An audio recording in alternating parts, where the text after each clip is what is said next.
स्वागतम गुरुदेव, सुस्वागतम गुरुदेव, स्वागतम गुरुदेव, सुस्वागतम गुरुदेव, स्वागतम सुस्वागतम शरणागतम गुरुदेव, स्वागतम सुस्वागतम शरणागतम गुरुदेव, स्वागतम गुरुदेव, सुस्वागतम गुरुदेव, स्वागतम गुरुदेव,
सुस्वागतम गुरुदेव।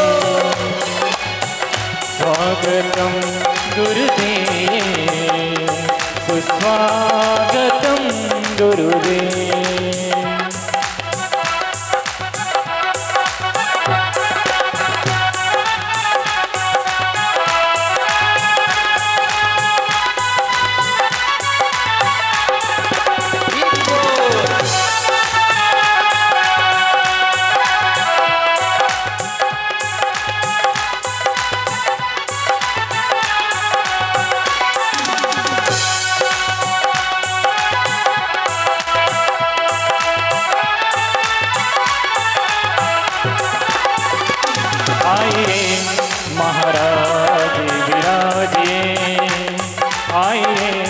महाराज विराजिए, पधारिए श्री महाराज, पधारिए श्री महाराज, आइए महाराज विराजिए, आइए महाराज विराजिए।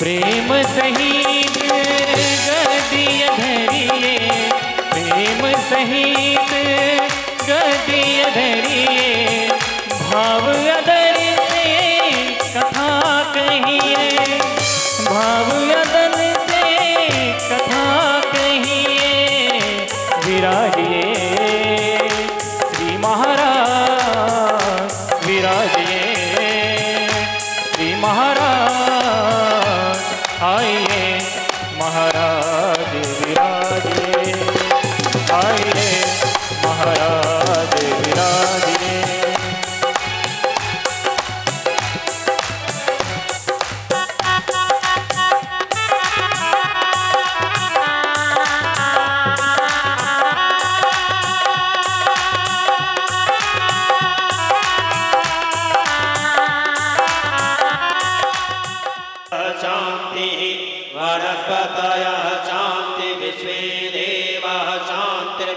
शान्तिः सर्वं शान्तिः शान्तिरेव शान्तिः कामा शान्तिरेधि ॐ ब्रह्मानन्दं परमसुखदं केवलं ज्ञानमूर्तिं द्वन्द्वातीतं गगनसदृशं तत्त्वमस्यादिलक्ष्यम् एकं नित्यं विमलमचलं सर्वधी साक्षिभूतं भावातीतं त्रिगुणरहितं सद्गुरुं तं नमामि अखण्डानन्दबोधाय शिष्यसन्तापहारिणे सच्चिदानन्दरूपाय तस्मै श्रीगुरुवे नमः ॐ वन्दे उमादेव उमापतिं सुरगुरुं वन्दे जगत्कारणं वन्दे पलङ्गभूषणं मृगधरं वन्दे पशूनां पतिं वन्दे सूर्यशशाङ्कवैनयनं वन्दे मुकुन्दं प्रियं वन्दे भक्तजनाय चरवरदं वन्दे शिवं शङ्करम् ॐ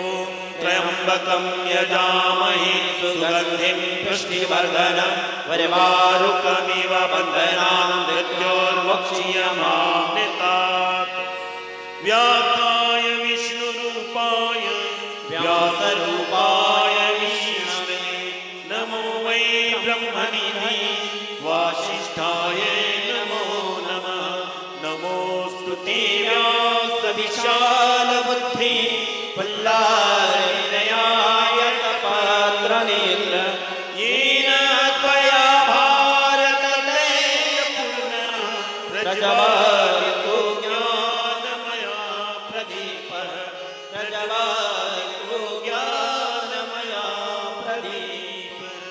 आइए आप सभी की तरफ से मुख्य यजमान ने यहाँ व्यासपीठ का पोथी का पूजन कर चुके हैं।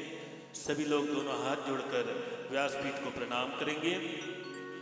ओम नमो स्वनंताय सहस्रमूर्तये सहस्रपादाय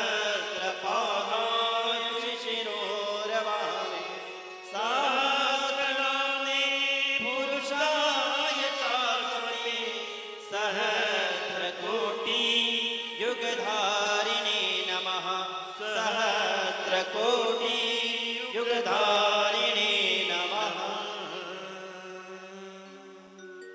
बोलिए बुद्धेश्वर महादेव की, बोले युगाधिपति महाकाल की जय। पार्वती पते हर हर महादेव।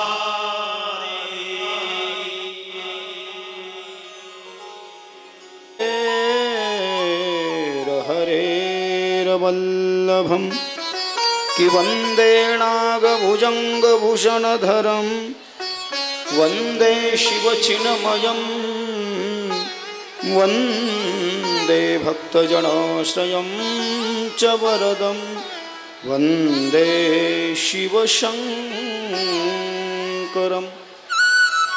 कैलासराणा शिवचन्द्रमौळी फणीन्द्रमाथा मुकुटी जळाळी कारुण्य सिंधु भवदुःखहारी तुझवीण शंभो मदकोणतारी सच्चिदानन्दरूपाय विश्वोत्पत्त्यादिहेतवे तापत्रय विनाशाय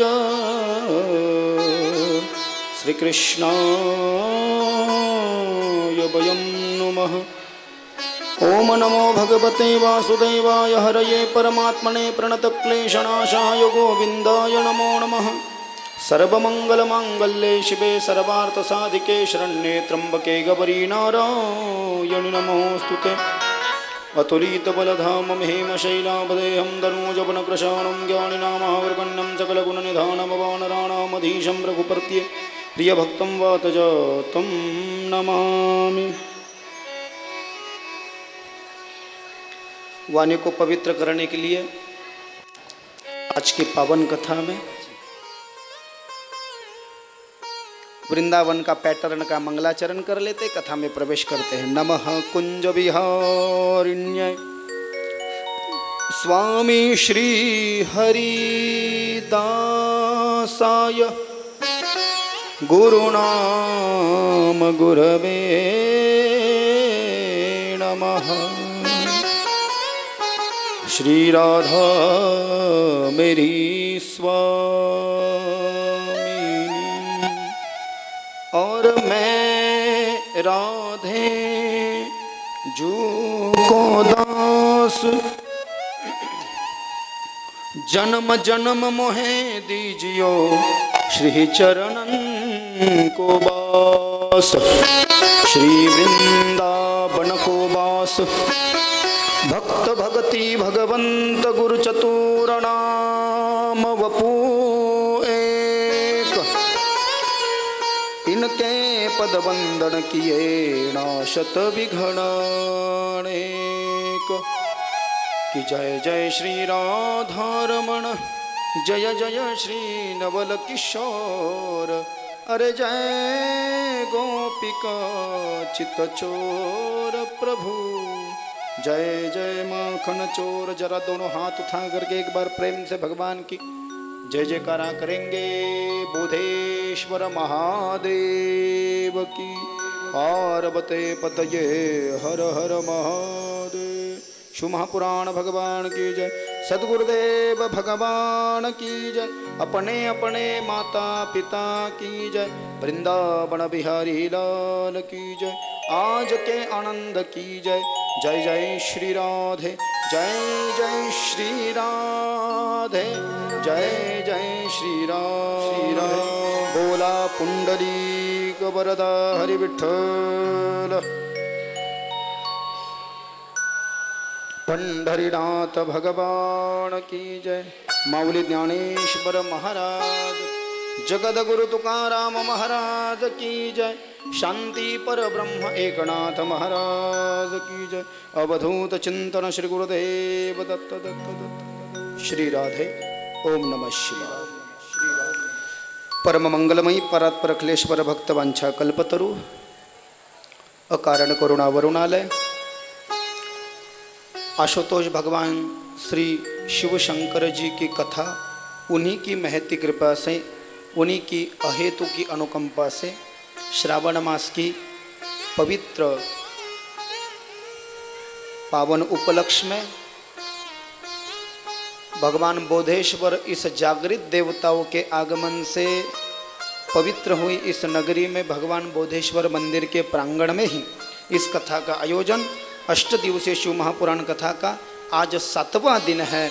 और पूर्व 6 दिनों से इस स्थान पर रही ज्ञान सरिता ज्ञान गंगा में स्नान करने के लिए आप और हम सभी भक्तगण पधार रहे हैं।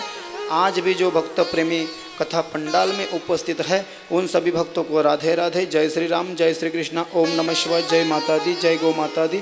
स्वामी समर्थ वाल्या माता माऊल्यांना श्री स्वामी समर्थ दिंडोरी प्रणित वाल्यांना आणि अक्कलकोट वाल्यांनाही आणि योगेश्वर जय योगेश्वर स्वाध्यायवाल्यांना नरेंद्र स्वामीच्या भक्तांना श्री गुरुदेव धन्य धन्यरंकारजी हरिओम तत्सदिति। पुराण द्वादश ज्योतिर्लिंग कथा का आज पाठ होगा उसका श्रवण होगा।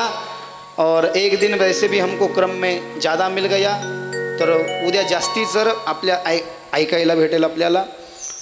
शतरुद्र संहितेमध्ये हनुमंताचा जन्म झाला। अंजनी नावाची वानरीन केशरी वानराची ती पत्नी होती। ऋषमुख पर्वतावर शंकराचं ध्यान करत बसली होती।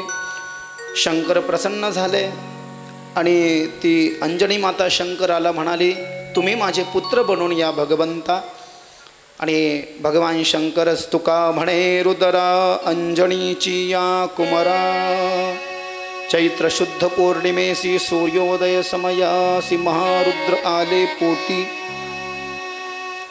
चैत्र शुद्ध पौर्णिमा म्हणजे हनुमान जयंतीला हनुमानाचा जन्म झाला। भगवान शंकरच हनुमान झाले। बोलिए पवन सुत हनुमान की जय जय। नंदी नंदी नंदी। और एक परिचय में करना भूल गया, माता जी तो हमारे साथ में है। आपको लगा होगा ये कौन बैठे होंगे, ये अभी ये आगे की पीढ़ी तैयार कर। मैंने तो उनको बोला नीचे, वो बोला थोड़ा प्रैक्टिस हो जाएगा मेरा भी। वैसे वो तो मुझसे भी अभी क्लासिकल गायन का क्लास चल रहा था उनका। छत्रपति संभाजीनगर में कई सारी कॉन्वेंट स्कूल है, उसमें छत्रपति संभाजीनगर में एक ज्ञानदा इंग्लिश स्कूल है, वो टॉप 5 में है CBSE पैटर्न में। छत्रपति संभाजीनगरमध्ये टॉप 5 CBSE पैटर्न जो इंग्लिश स्कूल है त्याच्यापैकी एक है ज्ञानदा इंग्लिश स्कूल, और उसी में हमारे सुपुत्र जाते हैं। कुछ गाएंगे भी, दिखाएंगे भी आपको। बड़ा अच्छा गाते हैं, हमसे भी छत्रपति शिवाजी महाराज का पवाड़ा या पंढरपुर आता है, ऐसा बहुत सारा कुछ झलक दिखाएंगे आपको। कथा जब विश्राम की बेला में होगी तर हनुमंताच्या भक्तीच्या नंतर, हनुमंताच्या जन्माच्या नंतर भगवान शंकराने एक अवतार घेतला भैरव, आणि माता पार्वती झाली गिरिजा। अथ प्रीत्या शृणु मुने वतारं परमं प्रभो शंकरस्यात्मभूपुत्र शृण्वतां सर्वकामदम्। कैलास पर्वतावरती भगवान शंकराचा एक दूत होता, जो शंकराच्या कैलास पर्वताला मुख्य गुफेला पहारेदार का काम करता था। गुफेतून भगवान शंकर माता पार्वतीला घेऊन बाहेर आले। माता पार्वतीला बाहेर घेऊन जेव्हा गुफेच्या बाहेर भगवान शंकर आले, तेव्हा या भैरवानं, भगवान शंकराचा जो पहारेदार आहे त्या भैरवानं माता पार्वतीकडे नारी दृष्टीनं पाहिलं। कोणत्या दृष्टीनं पाहिलं? नारी दृष्टीनं पाहिलं।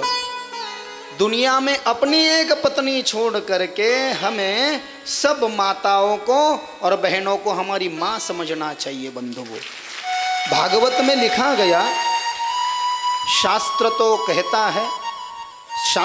कहता है जो व्यक्ति सदसद विवेक बुद्धि से अपना जीवन यापन करना चाहता है, अपनी जिंदगी सरगुजर करना चाहता है, वे क्या करे? वो व्यक्ति अपनी जन्म देने वाली माँ भी हो तो, अपनी सगी बहन भी हो तो, और अपनी ही कन्या भी क्यों न हो, अपनी माँ, अपनी बहन और अपनी कन्या के भी बाजू में नहीं बैठे। शास्त्रामध्ये असं वर्णन आहे की सदसद विवेक बुद्धी माणसानं स्वतःची आई, बहीण आणि मुलगी यांच्या मांडीला मांडी सुद्धा लावून बसू नाही, तब जाकर के कुछ भगवान की प्राप्ति हो जाती है। साधने तरी हीच दोन्ही, तुकाराम महाराजांचं प्रमाण आहे, साधने तरी हीच दोन्ही जरी कोणी साधिलं, असं एक प्रमाण अभंग आहे तुकाराम महाराजाचा। साधने तरी हीच दोन्ही जरी कोणी साधिलं, परद्रव्य आणि परनारी यांचा धरी विटाळ। काय म्हटलंय?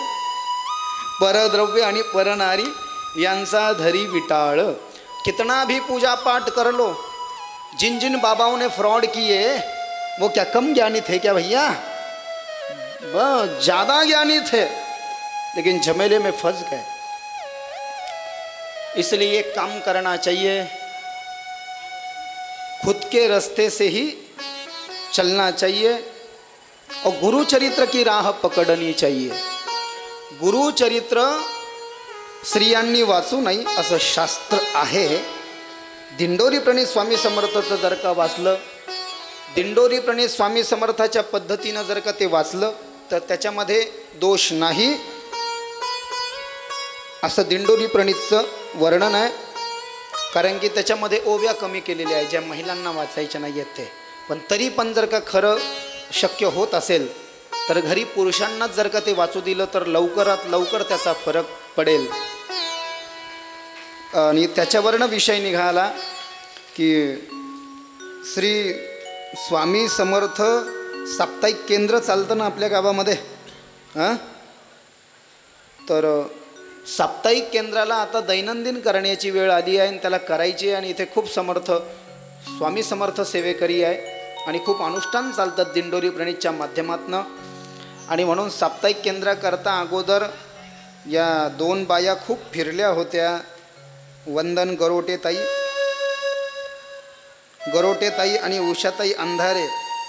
नंतर जागा भेटली आहे, परंतु बांधकाम त्याचं होणार आहे मंदिराचं, ते आता सध्या स्थगित पडलं आहे। मला कोणी काही सांगण्याची आवश्यकता नहीं आणि मला कोणाचा प्रचारही करने की आवश्यकता नहीं, लेकिन ये धर्म का काम है। यदि किसी राजकारण का काम होता तो मैं नहीं बोलता, लेकिन ये धर्म का काम है, क्योंकि हमारे संत ने कहा भी है, धर्म पर चलो और करो सत्कर्म, ओ धर्म पर चलो और करो सत्कर्म, धर्म पर चलो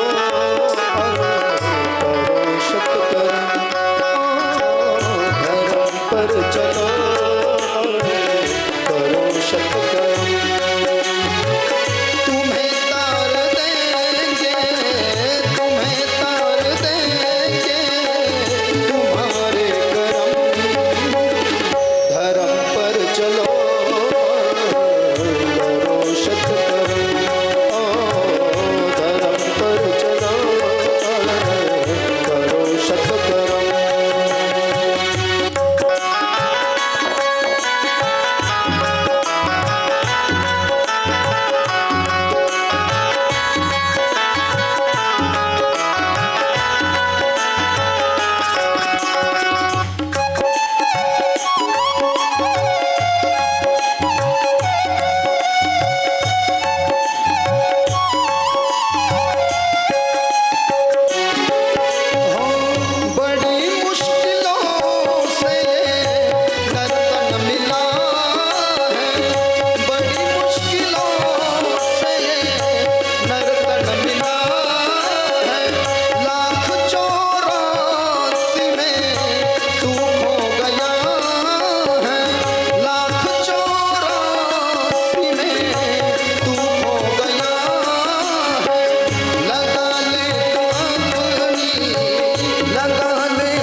धर्मावर चला आणि मराठीमध्ये अर्थ सांगतोय। धर्मावर चला आणि करा चांगले काम, तुम्हाला तरतील, तुम्हाला तरतील तुमचे चांगले काम।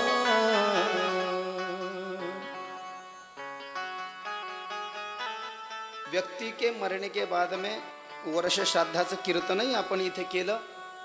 बरेच जण असतील नसतील मला माहिती नाही। क्या सिखाता है वर्ष श्राद्ध का कीर्तन भी?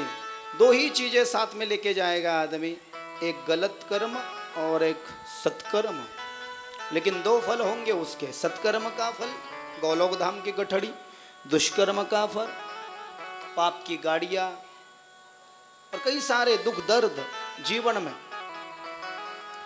आणि म्हणून यदि बहुत पैसा है आपके पास यदि बहुत पैसा है तो वो सिर्फ व्यक्तिगत उद्देश्य को पूर्ण करने के लिए नहीं है। इसके बारे में एक दृष्टांत से समझ सकते हैं।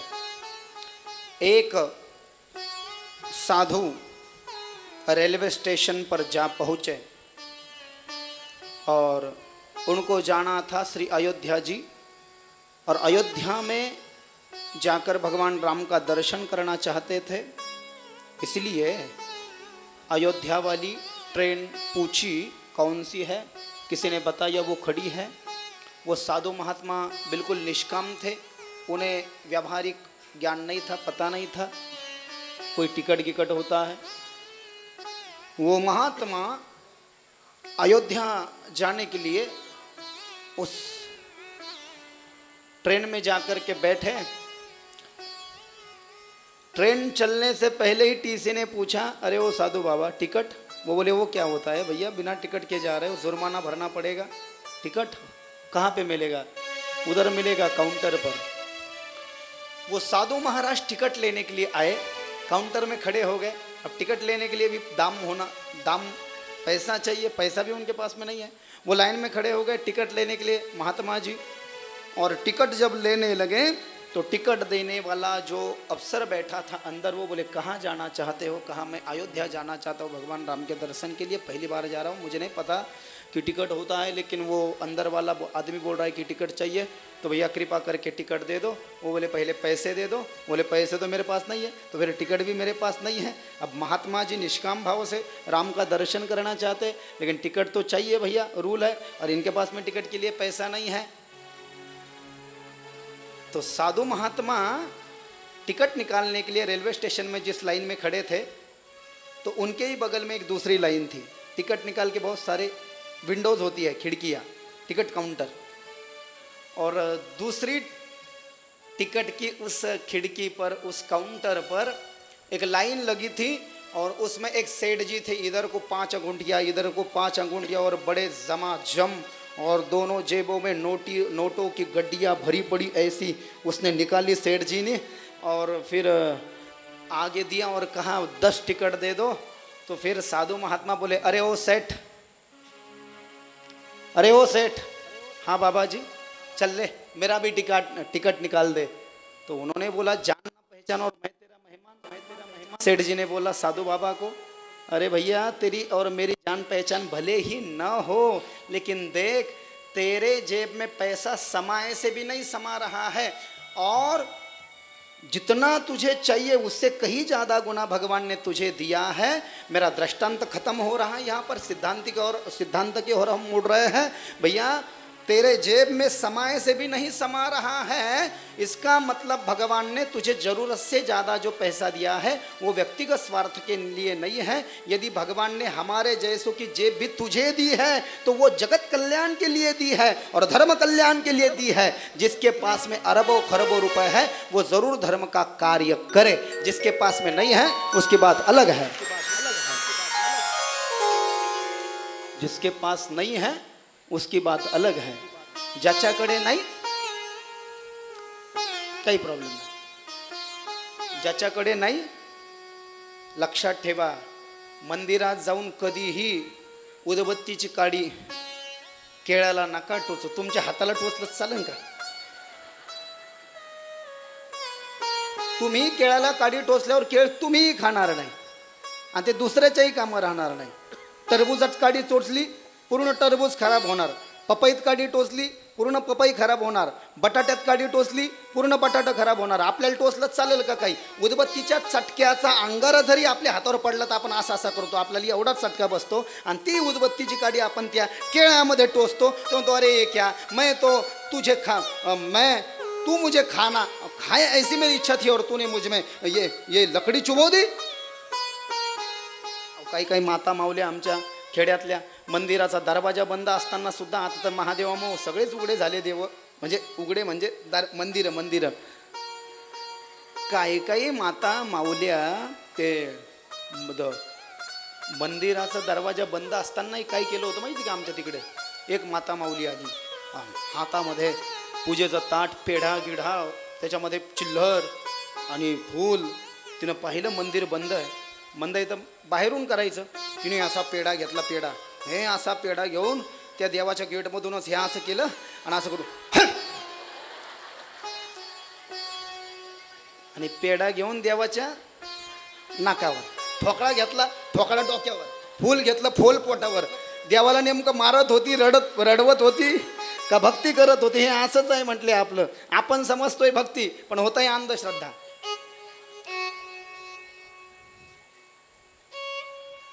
माझ्याहून सांगतो.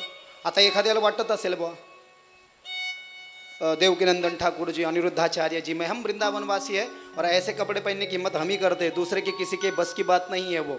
ये तो शादी का कपड़ा है ऐसा आपको लगेगा, लेकिन ये शादी का कपड़ा नहीं है. सुनिए, भगवान के लिए जो सजा सवरा जाता है उसको भक्ति ही कहते हैं. क्या कहते हैं? बात की ओर ध्यान देना. जो भगवान के लिए सजते हैं संवरते हैं उसको भक्ति ही कहते हैं. 2-4 जणांकडे मी गावात गेलो, बाबा किती साधारण आलो, असा आलो का चकाचक होऊन. व्यवहार में जीते वक्त आप आराम से रहो, हे बाबा महाराज सातारकरांचं वाक्य आहे. जो देवा करता नडतो ती भक्तीच आहे म्हटले, आणि जो स्वतः करता नडतो देवाच्या कार्यात स्वच्छच राहिला पाहिजे. गरुड पुराणात लिहिलं, मळका कपडा घातल्यानं माणसाला दारिद्र्य प्राप्त होतं, फाटके कपडे घातल्यानं माणसाला दारिद्र्य प्राप्त होतं, दुसऱ्याचे कपडे वापरल्यानं माणसाला दारिद्र्य प्राप्त होतं, दुसऱ्याची वस्तू न सांगता वापरताही माणसाला दारिद्र्य. ऐसे बहुत सारे नियम है, इसलिए हमेशा साफ सुथरा कपड़ा पहनना चाहिए. तो यदि आपके पास में बहुत ज़्यादा पैसा है तो आपको देना चाहिए, ज़रूर देना चाहिए. धर्म के कार्य को देना चाहिए, मंदिरों के निर्माण में देना चाहिए, गौशालाओं के निर्माण में देना चाहिए, अनाथ आश्रम के निर्माण को देना चाहिए, किसी सत्कर्म को देना चाहिए, किसी अच्छे कार्य को देना चाहिए, अन्नदान को भर भर के देना चाहिए, और किसी कथा कीर्तन में भी वो पैसा आपको देते रहना चाहिए, क्योंकि ये काम आगे बढ़े और हमसे भी ज्ञानी महात्मा यहाँ पर आए. और ज़्यादा चलो महाराष्ट्र में तो हम है ही, लेकिन और क्योंकि कुछ पाने के लिए कुछ खोना पड़ता है, कुछ पाने के लिए कुछ खोना पड़ता है. आणि वर्गणी दिली आणि अन्नदान दिले की लोक येतातच, कारण की पैशाचं महत्त्व आहे ना. हा कार्यक्रम जर का निव्वळ फुकट ठेवलात लोकांना महत्त्व राहणार नाही का, तर बुवा फुकट आहे, विकतचं महत्त्व आहे. क्योंकि आज का जमाना ही ऐसा है, बिना पैसे के कुछ नहीं होने वाला. तर स्वामी समर्थ मंदिराचं 2 हप्ते बांधकामासाठी दिले होते, आता गट लेवल झाली, परंतु बाकी पैशावी मंदिराचे काम स्थगित झाले. तर विनंती सर्वांना, सर्व ग्रामस्थांना विनंती आहे, बाकीचेही सगळे काम चांगले चालू आहे. स्वामी समर्थ महाराजांचं मंदिर लवकरात लवकर व्हावं. कली पावनावतार आहे श्री स्वामी समर्थ महाराज, खूप मोठं कार्य आहे स्वामी समर्थ महाराजांचं. मालिकाही चालू आहे सध्या, जय जय श्री स्वामी समर्थ मालिका छान चालू आहे. त्या मालिकेमध्ये सध्या नरसिंह सरस्वती महाराजांचं चरित्र चालू आहे. मी बघत नाही मालिका, पण अपडेटेड आहे. स्वामी समर्थ महाराजांची मालिका चांगली चालू आहे. तर उषाताई अंधारे आणि गराटेताई याचं काम पाहतायत, तुम्हाला खूप खूप धन्यवाद. भगवान आपका भला करे और आपकी जो झोली है इस कार्य के लिए भगवान भर दे. ऐसी बोधेश्वर भगवान के चरणों में विनती और प्रार्थना. पार्वते पतये हर हर महादेव की हर हर महादेव. काशी विश्वनाथ गंगे हर हर महादेव शंभो. काशी विश्वनाथ गंगे हर हर महादेव. हो काशी विश्वनाथ गंगे, हो काशी विश्वनाथ गंगे, हर हर महादेव शंभो. काशी विश्वनाथ गंगे हर हर महादेव शंभो. काशी विश्वनाथ गंगे हर हर महादेव शंभो. काशी विश्वनाथ गंगे हर हर महादेव शंभो. काशी विश्वनाथ गंगे.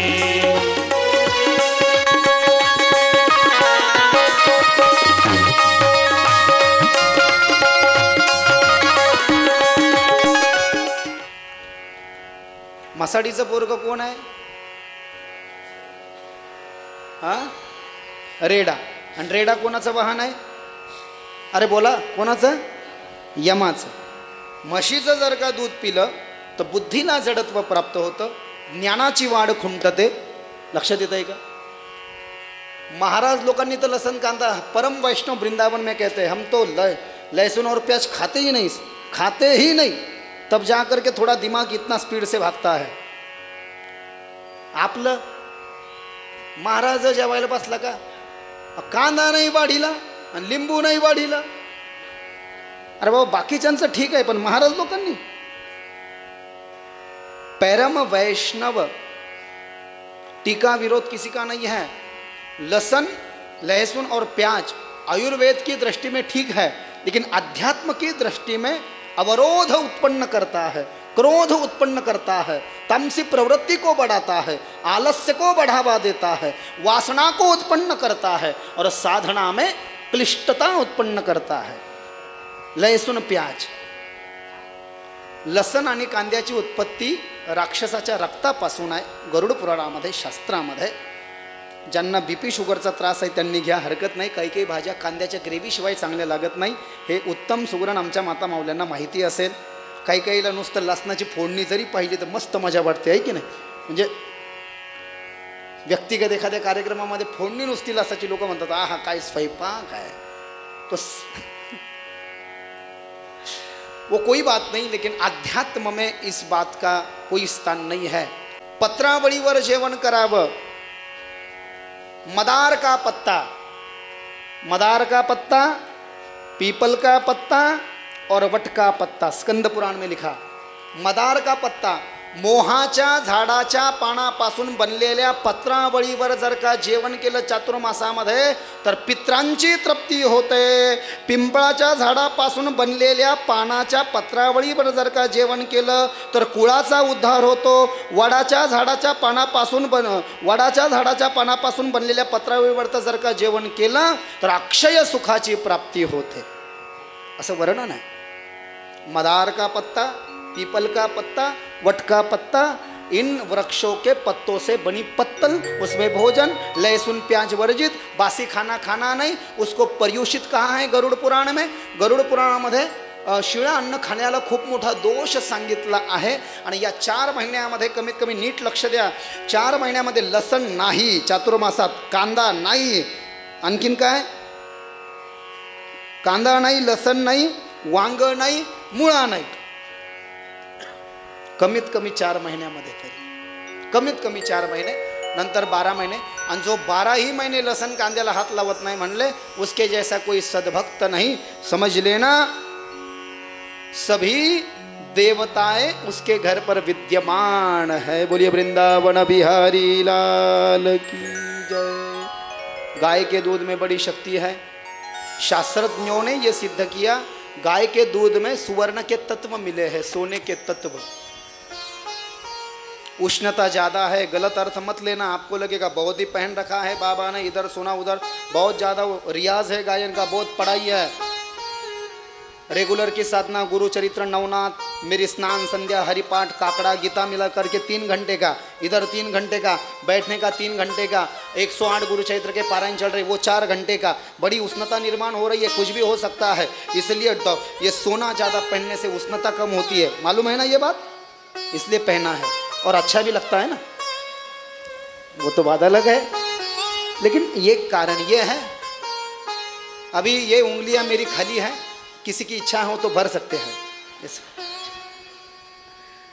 ये भागवत में क्या भक्तों की बड़ी कृपा है, किसी ने ये दे दिया तो किसी ने ये दे दिया, हमने थोड़ी जेब से पैसा खर्चा किया है।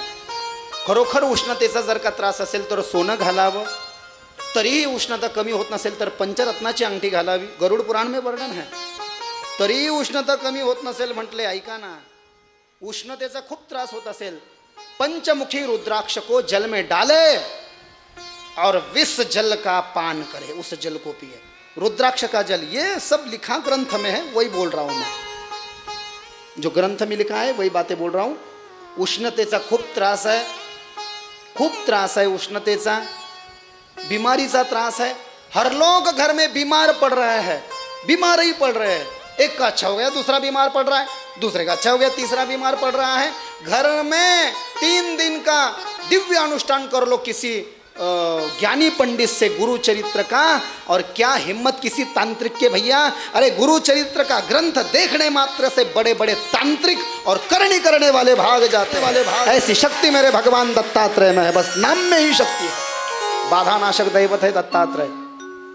गुरु चरित्र आणि नवनाथाने काहीच राहत नाही आहे, फक्त तुम्हाला नियम तर मी सांगितले, मालकाला वाचायला लावा, नाहीतर कोणाला, आपल्या मुलाला वाचायला लावा, आणि तुम्हाला जर का शक्य असेल तर गुरुजीला बोलवा, म्हणजे तुमच्या पद्धतीने। गुरुचरित्र नवनाथ में बड़ी शक्ती है भैया, बहुत शक्ती आहे. डोंगरात घेऊन जायचा ग्रंथ असा अमावस्येच्या दिवशी. नुसता ग्रंथ पाहिलं तरी भूत 12 वाटा पळती भूते, हे वेगळं प्रमाण आहे. 12 पाटा पळती विघणे. कोई खड़ा नहीं रहता दत्तात्रेय के सामने. नवनाथ में तो नवनाथों ने सभी देवताओं को परास्त किया था, लेकिन दत्तात्रेय को परास्त नहीं कर सके, क्योंकि दत्तात्रेय उनके गुरु थे, आदि गुरु है. जैसे कोणी गुरु नहीं त्यांनी दत्तात्रेयला गुरु मानावं, और हमारे गुरु ही दत्तात्रेय, इसलिए हमारी गुरु परंपरा आगे श्रीपाद श्री वल्लभ श्री नरसिंह सरस्वती.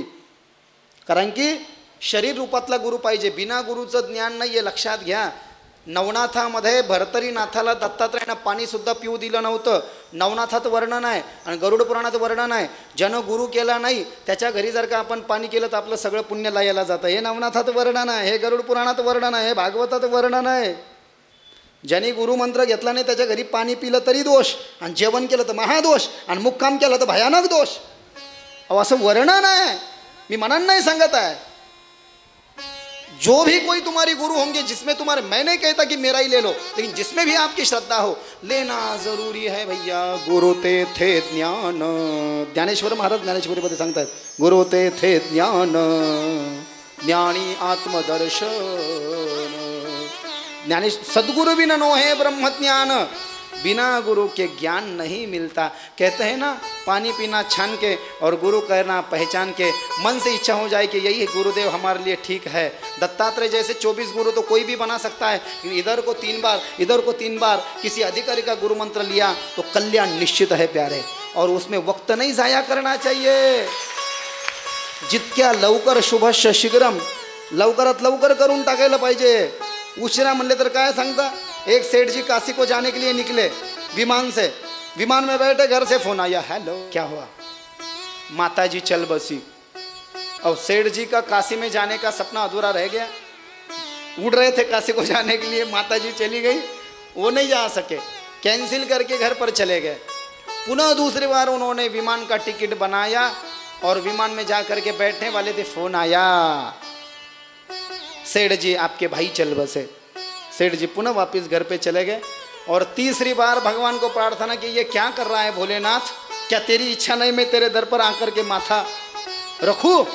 भैया 2 बार तूने मुझे विमान में बैठाया लेकिन बुलाया नहीं, तीसरी बार तो बुला ले. अब तीसरी बार हुआ ऐसे कि सेठ जी काशी को जाने के लिए विमान में बैठे. विमान ने उड्डान भी किया, और जैसे ही विमान ने उड्डान किया तो फोन किसी का नहीं आया. इस बार 2 बार तो आया था, माताजी चल बसी, दूसरी बार भाई चल बसा.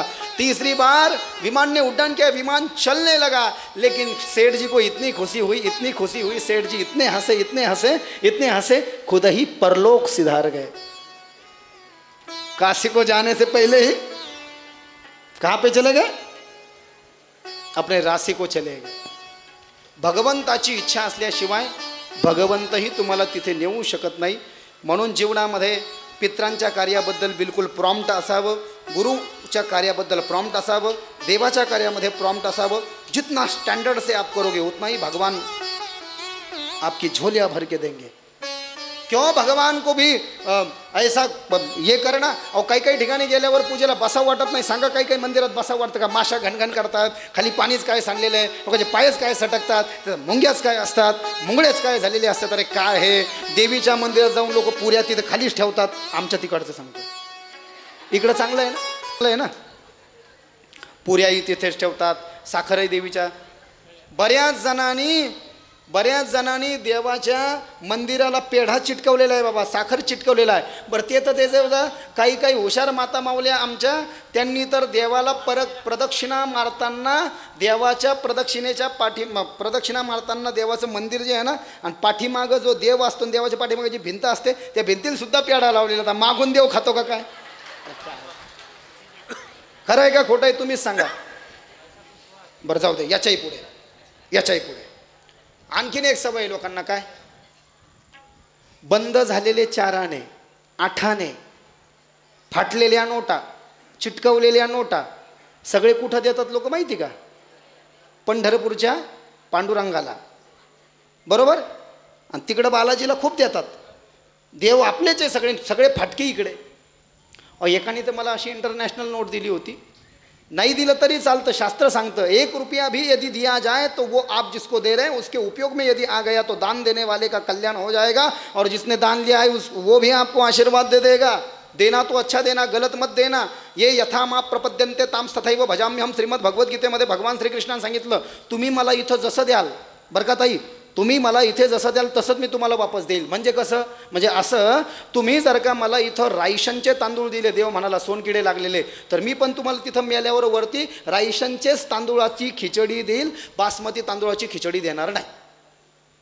आणि मला जर का तुम्ही इथे डालडा दिला आणि तुम्ही गावरान तूप खाल्लं तर मी तुम्हाला तिथे ये यथामा प्रपद्यन्ते ताम तथैव भजाम्यहम as it is, nothing one more changes in our life, in God's life. लटका तुका लटका सवे लटक्या भावे वर्तत.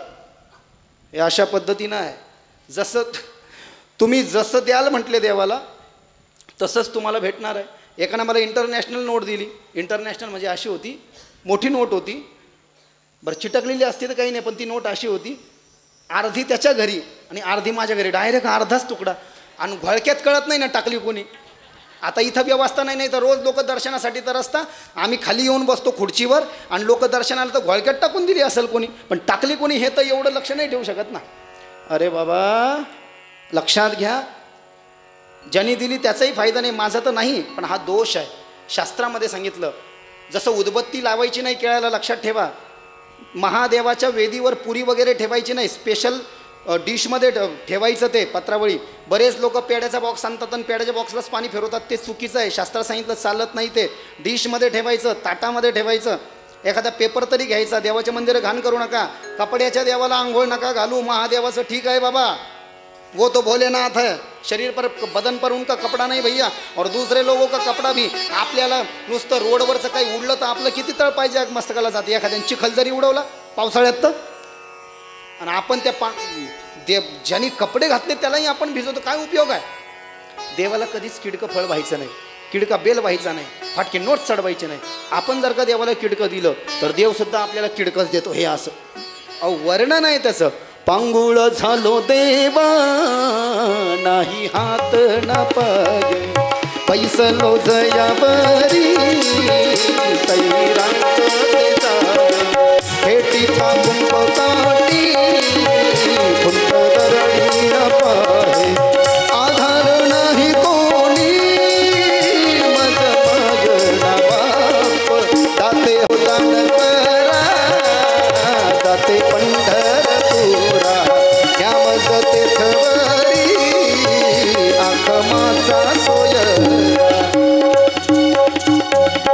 हे जे आंधळ पांगळ प्रकरण आलं मालिकेमध्ये, हिंडाता गव्हाणे गा शिनलो येर नमळेची दाता कोणी जन्म दुःख निवारी. काय अभंग आहे. आपण जर का देवाला किडकं दिलं तर देव आपल्याला किडकं देतो. म्हणून नाही आपल्याकडे तर दुसरं हात आणि तिसरं मस्तक, डायरेक्ट नमस्कार करायचा. पण खराब, लक्षात आलं ना, खराब गोष्ट देवाला व्हायची नाही आणि खराब गोष्ट आमच्या सारख्याला द्यायची नाही. याच्याही पुढे जाऊन सांगतो, खराब बिलकुल ऐकायचं नाही, ब्रँडच ऐकायचं. जरी मी नाही आलो तर आस्थावर ऐकायचं आणि संस्कारवर ऐकायचं, पण लोकल ऐकलं तर फायदा होणार नाही. बिलकुल ब्रँड, तो ब्रँड सुनोगे तो ब्रँड बन जाओगे एक दिन. ब्रँड ऐकत राहिले तर तुम्ही सुद्धा ब्रँड व्हाल म्हटलंय. कोणीतरी एक शेर लिहिला होता छत्रपती शिवाजी महाराजांवर, दुःखामध्ये डोळ्यातून धार आणू नका. काय लिहिलं होतं? दुःखामध्ये डोळ्यातून धार आणू नका, जीवनाला कधी भार मानू नका, शिवरायांची शपथ कधी हार मानू नका. गाढवांच्या संगती राहाल तर मातीच खाल, गाढवांच्या संगती राहाल तर मातीच खाल. छत्रपती शिवाजी महाराजांच्या विचारानं जगाल तर तुम्ही देखील छत्रपती शिवाजी महाराजच व्हाल. हाल पण याच्याकरता काय करावं लागतं? शिवचरित्र नुसते कीर्तन नाही ऐकायचे, आपणही वाचायचं आणि ते आचरणात आणायचं. छत्रपती शिवाजी महाराज रोज भस्म लावायचे. किती लोक इथं भस्म लावतात? हा, माऊल्यांचं तर जास्तीच आहे. तुम्ही आहेत म्हणूनच सगळं चांगलं चाललंय. भक्ती माता माऊल्यात जास्ती करतायत. एकदा टाळ्या वाजल्या पाहिजे माता माऊल्यांकरता. किती लोक असे आहेत की रोज भस्म लावतात? किती हिंदू धर्माचे लोक आहे खरं सांगा ना. ठीक आहे ठीक आहे, गरुड पुराणात लिहिलं, जे लोक हिंदू असून गंध लावत नाहीत समजावं त्यांना सुत काय रे मान. अहो वर्णन आहे हो, तुम्ही त्याच्यामुळं तर म्हटलं त्या पितृपक्षाच्या भागवत कथेला सगळेच जण या. आणि गरुड पुराण मागच्या वर्षीची टाकली आहे संगीतमय गरुड पुराण. शैलेश भाऊ नाही म्हणले का घाबराव संगीतमय गरुड पुराण कसं काय म्हटले महाराज? म्हणलं वर्णन आहे तसं, ते अनुष्ठानात्मक कथा आहे. वारल्यावर करतात ती वेगळी आणि ही करतात ती वेगळी आहे. घरी जेवायला बसल्यावर कधीही फरशीवर जेवायला बसायचं नाही, लक्षात ठेवा सगळेजण. खाली काहीतरी टाकून बसायचं, कारण घरात कोणाची मृत्यू झाल्यावर 10 दिवसच फक्त फरशीवर बसल्या जातं. तुम्ही जर का फरशीवर बसले तर समजावं कोणीतरी. आणखीन बिना गंध लावल्याचं जेवलं तर समजायचं सुत काय. बिना गंध लावल्याचं हिंदू धर्माचा माणूस बाहेर निघाला तर लक्षात येणार नाही अब्दुल्ला भाई आहे का आत्माराम पाटील आहे. म्हणून गंध लावणं कंपल्सरी आहे. It is a great hypnotism from here वर a blood cell directly connected to the our heart. It is called as an heart and from here started to the blood circulatory system in our internal human body to you know. अतिशय महत्त्वाचं असं चेतना केंद्र आहे. आणि हिंदूंनी गंध लावायला पाहिजे. मैं तो बोलता ऐसा पूरा चकाचक लगाना चाहिए भस्म. हे कशा करता दिलं इकडं इकडे हे बाबा, एवढं नाही लावू शकत तर कमीत कमी इकडं तरी लावा बा. अरे एक गंध तर लावा, एक टिपका तर लावा म्हटले सगळेजण. जो माणूस गंध लावतो म्हटले रोज त्याला हार्ट अटॅक येत नाही असं वर्णन आहे. हार्ट अटॅक येत नाही म्हणजे गंधही लावायचं आणि खायचंही खूप तसं नाही. म्हणजे गंधही लावायचं, थोडा व्यायामही करायचा, पण जवळपास गंध लावणाऱ्या माणसाला हार्ट अटॅक येत नाही. हिंदू धर्माचा माणूस आहे. अरे भैया चांगलं आहे ना, मुस्लिम समाज के लोग 5 टाइम नमाज पढ़ रहे हैं, मैं उनको नमन करता हूँ. तो हमारे आदमी क्यों पीछे रहे? आपण का बरं गंध लावू नाही आणि का 3 टाइम देवळात जाऊ नये? आपण 3 टाइम थोडा 1 टाइम तरी आपण मंदिरात जावं, 1 टाइम तरी मंदिरात जावं आपण सगळ्यांनी कंपल्सरी. तब ही सत्य सनातन धर्म हिंदू धर्म खतरे में है. हमको ही एक होना पड़ेगा और हमको ही इसको बचाना पड़ेगा, नहीं तो कोई नहीं बचा सकेगा. और हम यदि हमारे बच्चों को ये संस्कार नहीं देंगे तो फिर चौका दूर नहीं है. का बरं शनिवार रविवार काढत नाही तुम्ही? शनिवार रविवार काढा ना पोरासाठी. स्वतःही धोतर घाला ना तुम्ही माणसं, आणि पोरांनाही धोतर घाला ना तुम्ही. आणि ज्ञाना मंदिरात पोराला हनुमान चालीसा म्हणायला लावा ना. धोतर नाही येत तर लुंगी नेसतात, ते साऊथचे हिरो नेसतात तसं नाही नेसता येत धोतर तर जा मंदिरामध्ये गंध लावा, मुलाला हनुमान चालीसा म्हणायला लावा, हनुमानाष्टकम हरिपाठ म्हणायला लावा. घरामध्ये संस्कार द्या, संस्कार संपन्न जीवन मुलांना द्या आणि तुम्हीही संस्कारीच व्हा.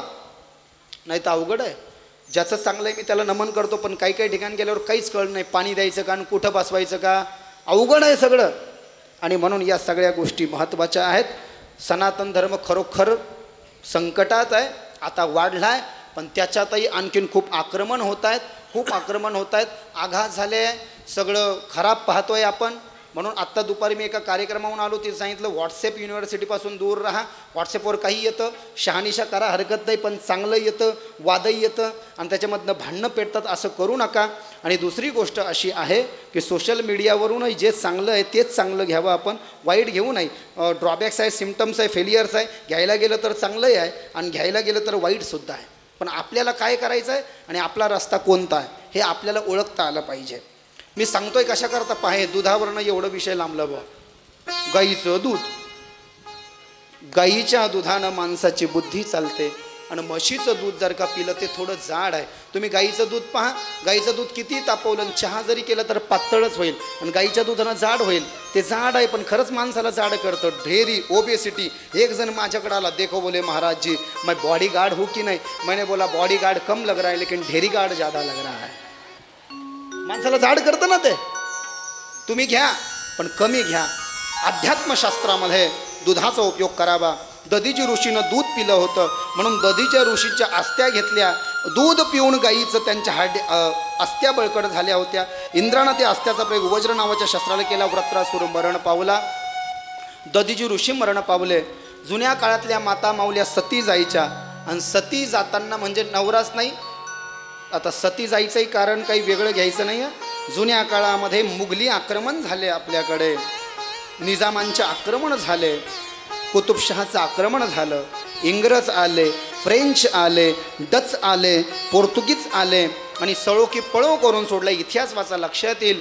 जुन्या काळामध्ये हिंदूंच्या आई बहिणींची आबरू म्हणजे यांनी वेशीला टांगली होती आणि जुन्या काळामध्ये पती जर का मरण पावला तर त्या स्त्रीला जगणं असह्य होतं, म्हणून पतीसोबत त्या स्त्रियाही सती चालल्या जायच्या. शास्त्रही त्या काळात ते बरोबर होतं. युगापरत्वे शास्त्र बदललं, आता त्याची आवश्यकता नाही, कारण प्रोटेक्शन आहे संविधान. और संविधान में ऐसी शक्ति है कि क्या किसी की मजाल कि कोई किसी को हात लगा सके. भीती आहे ना बुवा, जेलमध्ये जावं लागेल, बरोबर आहे ना, हातात बेड्या पडतील ना. आणि म्हणून सुवर्चा नावाची त्यांची पत्नी आहे, ती सती जाऊ लागली. वरतून आकाशवाणी झाली, रुको माँ, ऐसा दुस्साहस मत करो, तुम्हारे पती दधीजी ऋषी महान आत्मा थे. कोणती बाई सती जाऊ शकते? जिचा मुलगा लहान आहे तिनं सती जाऊ नये, जी गर्भवती आहे तिनं सती जाऊ नाही आहे, जिच्या मुलाचं लग्न झालं नाही आहे तिने सती जाऊ नये. याच्या उलट ज्या माता मौल्या त्या सती जायच्या. माते, तुझ्या उदरामध्ये साक्षात शंकर भगवान वाढतात, ते पिप्पलादाचा अवतार घेतील आणि तू तुझ्यासोबत त्या मुलाची हत्या करतेस, असं नको करू. आकाशवाणी ऐकली, थांबली. ती सती जाण्याचा विचार तिनं टाळला. शुभ मुहूर्तावर भगवान शंकराचा जन्म झाला. नाव पडलं पिप्पलाद. पिप्पलाद भगवान की जय. भगवान शंकराचं वय 8 वर्षाचं झालं. माता म्हणाली, हे पिप्पलादा, तू आता या पिंपळाच्या झाडाखाली साधना कर आणि मला तुझ्या वडिलाच्या मार्गाने जायची आज्ञा दे. शंकर सर्वज्ञ थे, उन्होंने आज्ञा दी. पिप्पलाद ऋषींनी तीर्थयात्रा केली जीवनामध्ये. तीर्थयात्रा करता करता करता पिप्पलाद भगवान वृद्ध झाले, म्हातारे झाले. म्हातारे झाल्यावर एका नगरात आले. ती नगरी एका राजाची होती आणि त्या राजाचं नाव होतं अनरण्य. अनरण्य नावाच्या नगरात भगवंत आले आणि त्या अनरण्य नावाच्या नगरामध्ये भगवंतानी पुष्पभद्रा नावाची नदी होती. त्या पुष्पभद्रा नावाच्या नदीच्या तटावरती राजाच्या सुंदर कन्येला पाहिलं. कोणी? पिप्पलाद ऋषींनी. भगवान शंकराचा अवतार आहे. आता यांचं वय आहे, हे वृद्ध आहे आणि ती मुलगी तरुण आहे. आता जीवनभर बघा, भगवानच देवच आहेत ना ते. जीवनभर म्हणजे तरुणपणामध्ये भगवान शंकरांनी पिप्पलाद झाल्यावर लग्न नाही केलं आणि म्हातारपणामध्ये राजाची पोरगी पहिली की लग्न करायची इच्छा झाली. ह्या कथा कोण सांगणार शिवमहापुराणातल्या? भगवान पिप्पलाद नाव ऐकलं का शंकराचा अवतार आहे म्हणून? वराह नरसिंह माहिती विष्णूचे, शंकराचे अवतार. शंकरानं पिप्पलाद झाल्यावर तरुणपणात लगीन नाही केलं बाबा, पण म्हातारपणामध्ये लग्न करायची इच्छा झाली. देवच आहे. त्या राजाच्या पोरीला पाहिलं, तिच्यासोबत लग्न करायची इच्छा झाली. तिच्या वडिलाकडे मागणी घालायला गेले, हे राजा, मैं तेरी कन्या से विवाह करना चाहता हूँ. आता राजाला वाटलं काय कमाल आहे, माझी पोरगी तरुण आणि भगवान पिप्पलाद वृद्ध आहे. आता जर का 2024 मध्ये जर का कोणाला म्हणलं काय, मैं क्या करूँ राम मुझे, पहिला शब्द हा येईल त्या ताईच्या मुखातून, मुझे बुढ़ा मिल गया, हाय हाय हाय बुढ़ा मिल गया, हो हो हो बुढ़ा मिल गया. जर का 2024 मध्ये असा एखाद्यावर प्रसंग आला तर हे वाक्य त्या ताईच्या मुखातून निघल्याशिवाय राहणार नाही. हे खरं सांगतोय का नाही मी? पिप्पलाद नावाच्या ऋषीला वृद्ध आहे, जरा जर्जर अवस्था आहे, चालण्याची स्थिती नाही आहे, तरुण राजकन्येला मागणी घालतायत. नाही म्हणण्याचं सामर्थ्य नाही. नाही म्हणलं तर श्राप देतील. ना विलाजास्तव राजाला वाटलं शंकरच आहे. पिप्पलाद ऋषि बूढ़े हैं और उस बूढ़े पिप्पलाद ऋषि के साथ में जवान बेटी का ब्याह करवा दिया. वो तो शंकर ही थे. हाँ, उन्हें भगवत कृपा से जवानी की प्राप्ति हुई, यौवन प्राप्त हुआ. परीक्षा घेतली होती, बायकोसाठी तरुण झाले भगवान पिप्पलाद. इन्हीं को कहा शिव महापुराण में पिप्पलाद. बोलिए पिप्पलाद भगवान की जय. वैश्यनाथ का अवतार लिया, मारवडी बनिया बन के आ गए. माहुरगडाच्या पुढची कथा आहे. रेणुका देवीचं माहुरगड, तिथून पुढे उनकेश्वर, जिथे रामानं गरम पाण्याचे बाण मारले आणि शरभंग ऋषीला गरम पाण्याचे कुंड तयार करून दिले. त्या उनकेश्वरच्या पुढे नंदीग्राम. त्या नंदीग्रामाला महानंदा नावाची वेश्या राहत होती. ते ठिकाण लक्षात येतंय का? Mahurgad road map. माहुरगडाच्या नंतर उनकेश्वर, उनकेश्वराच्या पुढे महानंदा. 2 पाण्याचे कुंड बाहेर, 1 पाण्याचं कुंड आतमध्ये, एक मोठा नंदी आणि मोठं महादेवाचं मंदिर. भौगोलिकदृष्ट्या तिथालची ही कथा तिथे एक महानंदा नावाची वेश्या राहत होती आणि भक्ती खूप करायची. तिनं तिच्या दरवाजाला काय केलं होतं, तिनं तिच्या दरवाजाला कोंबडं आणि माकडं टांगले होते आणि त्यांच्या गळ्याला रुद्राक्ष बांधले होते आणि त्यांना ती गमतीत थट्टे सदाशिव सदाशिव म्हणायची, महादेव महादेव म्हणायची. अरे देवाचं नाव गमतीत जरी घेतलं तरी उद्धार आहे आणि देवाचं नाव जाणून बुजून घेतलं तर जास्ती उद्धार आहे. उदाहरणार्थ एखादाचं हात वायरला लागला, खांब्याला लागला, वायरला खांब्याला उघड्या लागला, करंट लागलं, गेलं आणि जाणून बुजून जीव कदरला, जाणून बुजून जीव कदरला मग लावला तरी गेलं. म्हणजे स्वतःच्या इच्छेनं जरी समजा एखाद्या खांब्याच्या उघड्या वायरला हात लावला तरी गेलं आणि चुकीनं जरी हात लावला तरी गेलं. तसं जर का भगवान शंकराचं नाव मनातून घेतलं तर फायदा आणि थट्टेनं घेतलं तरी फायदा. त्याचं उदाहरण म्हणजे ही वेश्या आहे. सूत महाराज सांगतायत ही महानंदा नावाची वेश्या कोंबड्याला आणि कोणाला म्हटलं मी, माकडाला गळ्यामध्ये रुद्राक्ष बांधून ए सदाशिव असं म्हणायची. काय ए सदाशिव, ए महादेव. महादेवाला वाटलं माकडाला आणि कोंबड्याला सदाशिव सदाशिव म्हणती, मीच जातो ना स्वतः, बनिया बनके आ गए, मारवाडी बनके आ गए. एक हातामध्ये शिवलिंग स्फटिकाचं आणि उजव्या हातामध्ये असं कंकण आहे.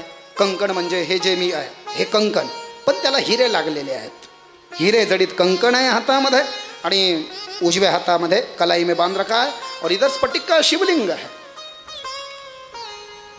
भगवान शंकराला पाहिलं तिनं.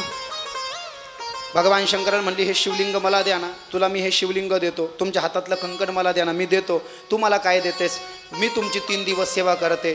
सेवा नको करू, तू माझी 3 दिवस पत्नी हो. हो मी तुमची पत्नी होते, पण हे बघ 3 दिवस तू जर का माझी पत्नी झाली तर तुला पत्नीचे सगळे नियम पाळावं लागेल. जर का मी गेलो तर तुला माझ्या मागे सती यावं लागेल. हो हो सगळं. पण आता हे जे शिवलिंग आहे ना हे मात्र आपल्या रूममध्ये नको, हे दुसरीकडे ठेव. मग एक नाट्यशाळा होती मेन पाहुण्या रावळ्याची बसायचा हॉल, तिथे त्या वेश्यानं ते शिवलिंग ठेवलं. सूत महाराज सांगतायत तीर्थराज प्रयागामध्ये ही कथा. आणि ते कंकण तिनं हातात बांधून भगवान शंकराला ती हात आतमध्ये घेऊन गेली. भगवान शंकराला तिनं आतमध्ये नेल्यावर झालं असं, भगवान शंकरानं माया निर्माण केली आणि त्या मायेनं भगवान शंकर त्या वेश्येसोबत एकांतवासामध्ये असताना आणि पत्नी आणि पती ते एकांतवासामध्ये असताना इकडे भगवान शंकराच्याच इच्छेनं नाट्यशाळेला आग लागली आणि त्या आगेमध्ये सगळी नाट्यशाळा जायला लागली आणि त्यामध्ये ते शिवलिंग जळून खाक झालं. पण भगवान शंकरानं सांगितलं होतं हे शिवलिंग जर का काही बरं वाईट झालं तर मी मरेल, कारण की हे शिवलिंग म्हणजे माझा जीव की प्राण आहे, मी 3ऱ्या दिवशी घेऊन जाईल, इसको खरोच भी नहीं आना चाहिए.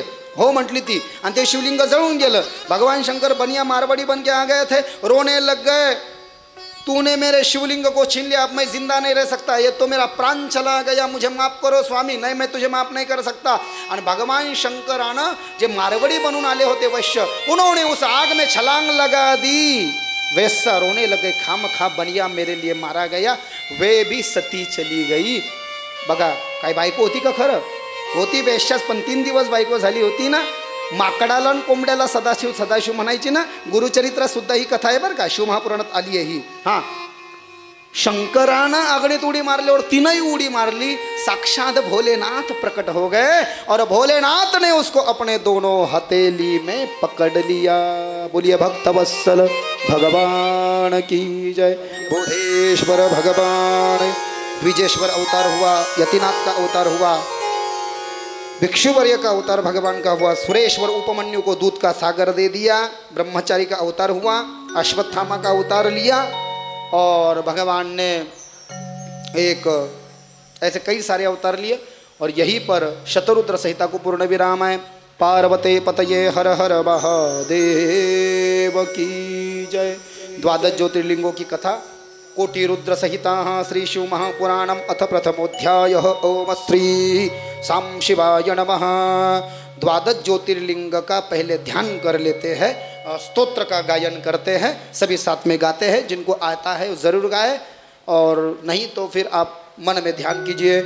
अतः 12 ज्योतिर्लिंग स्तोत्रम. सौराष्ट्रे सोमनाथम च श्रीशैल्य मल्लिकार्जुनम उज्जैन्यां महाकालम ओंकारम ममलेश्वरम पारल्यां वैजनाथं च दाकिन्यां भीमशंकरं सेतुबन्धे तु रामेशं नागेशं दारुकावने वाराणस्यां तो विश्वेशं त्र्यंबकं गौतमी तटे हिमालये तु केदारं ग्रशणेशं तु शिवालये एतानि ज्योतिर्लिङ्गानि सायं प्रातः पठेन्नरः सप्तजन्मं कृतं पापं स्मरणेन विनश्यति स्मरणेन विनश्यति स्मरणेन विनश्यति। बोलिए द्वादश ज्योतिर्लिंग भगवान। यो धत्ते निजमायैव भुवनाकारं विकारोऽश्नितो यस्याहु करुणाकटाक्ष विभवो स्वरभाववर्गाभिदो। प्रत्येक याला ज्योतिर्लिंग का म्हटलं मी त्याच दिवशी सांगितलं, हर ज्योतिर्लिंग का निर्माण ज्योति से आग से हुआ है, लेकिन हर ज्योतिर्लिंग का एक उपलिंग कहा गया है। आणखीन सोपं करून सांगू का तुम्हाला मी, मुख्यमंत्री आणि उपमुख्यमंत्री, तसं शिवलिंग आणि उपलिंग, प्रत्येक शिवलिंगाचं एक उपलिंग आहे, लक्षात घ्या। या पृथ्वी तलावरती किती शिवलिंग आहेत त्याची बरोबरी तर करता येत नाही, म्हटले करोडो शिवलिंग या भूतलावरती आहेत। मग त्यामध्ये चारही दिशेच्या शिवलिंगांचं या ठिकाणी वर्णन केलं। सोमेश्वर संगमावरती असलेले उपलिंग त्याचं नाव अंतकेश्वर आहे। मल्लिकार्जुन नावाचं जे शिवलिंग आहे ज्योतिर्लिंग, आंध्र प्रदेशमध्ये काल कार्तिक स्वामी तिथं गेले आणि शंकर पार्वती वापस आणायला गेले, त्याचं उपलिंग आहे रुद्रेश्वर। भृगुकक्षेत स्थित असून उपासकांना सुखशांती प्रदान करत होते। पूर्वेकडील शिवलिंगाचं वर्णन केलं।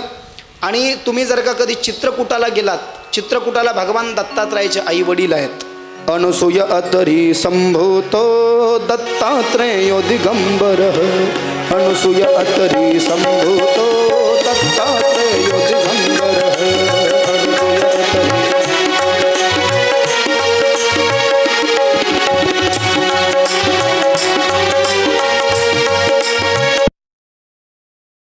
स्मरण मात्रेण तस्य स्मरण मात्रेण प्रणमामि युगे युगे।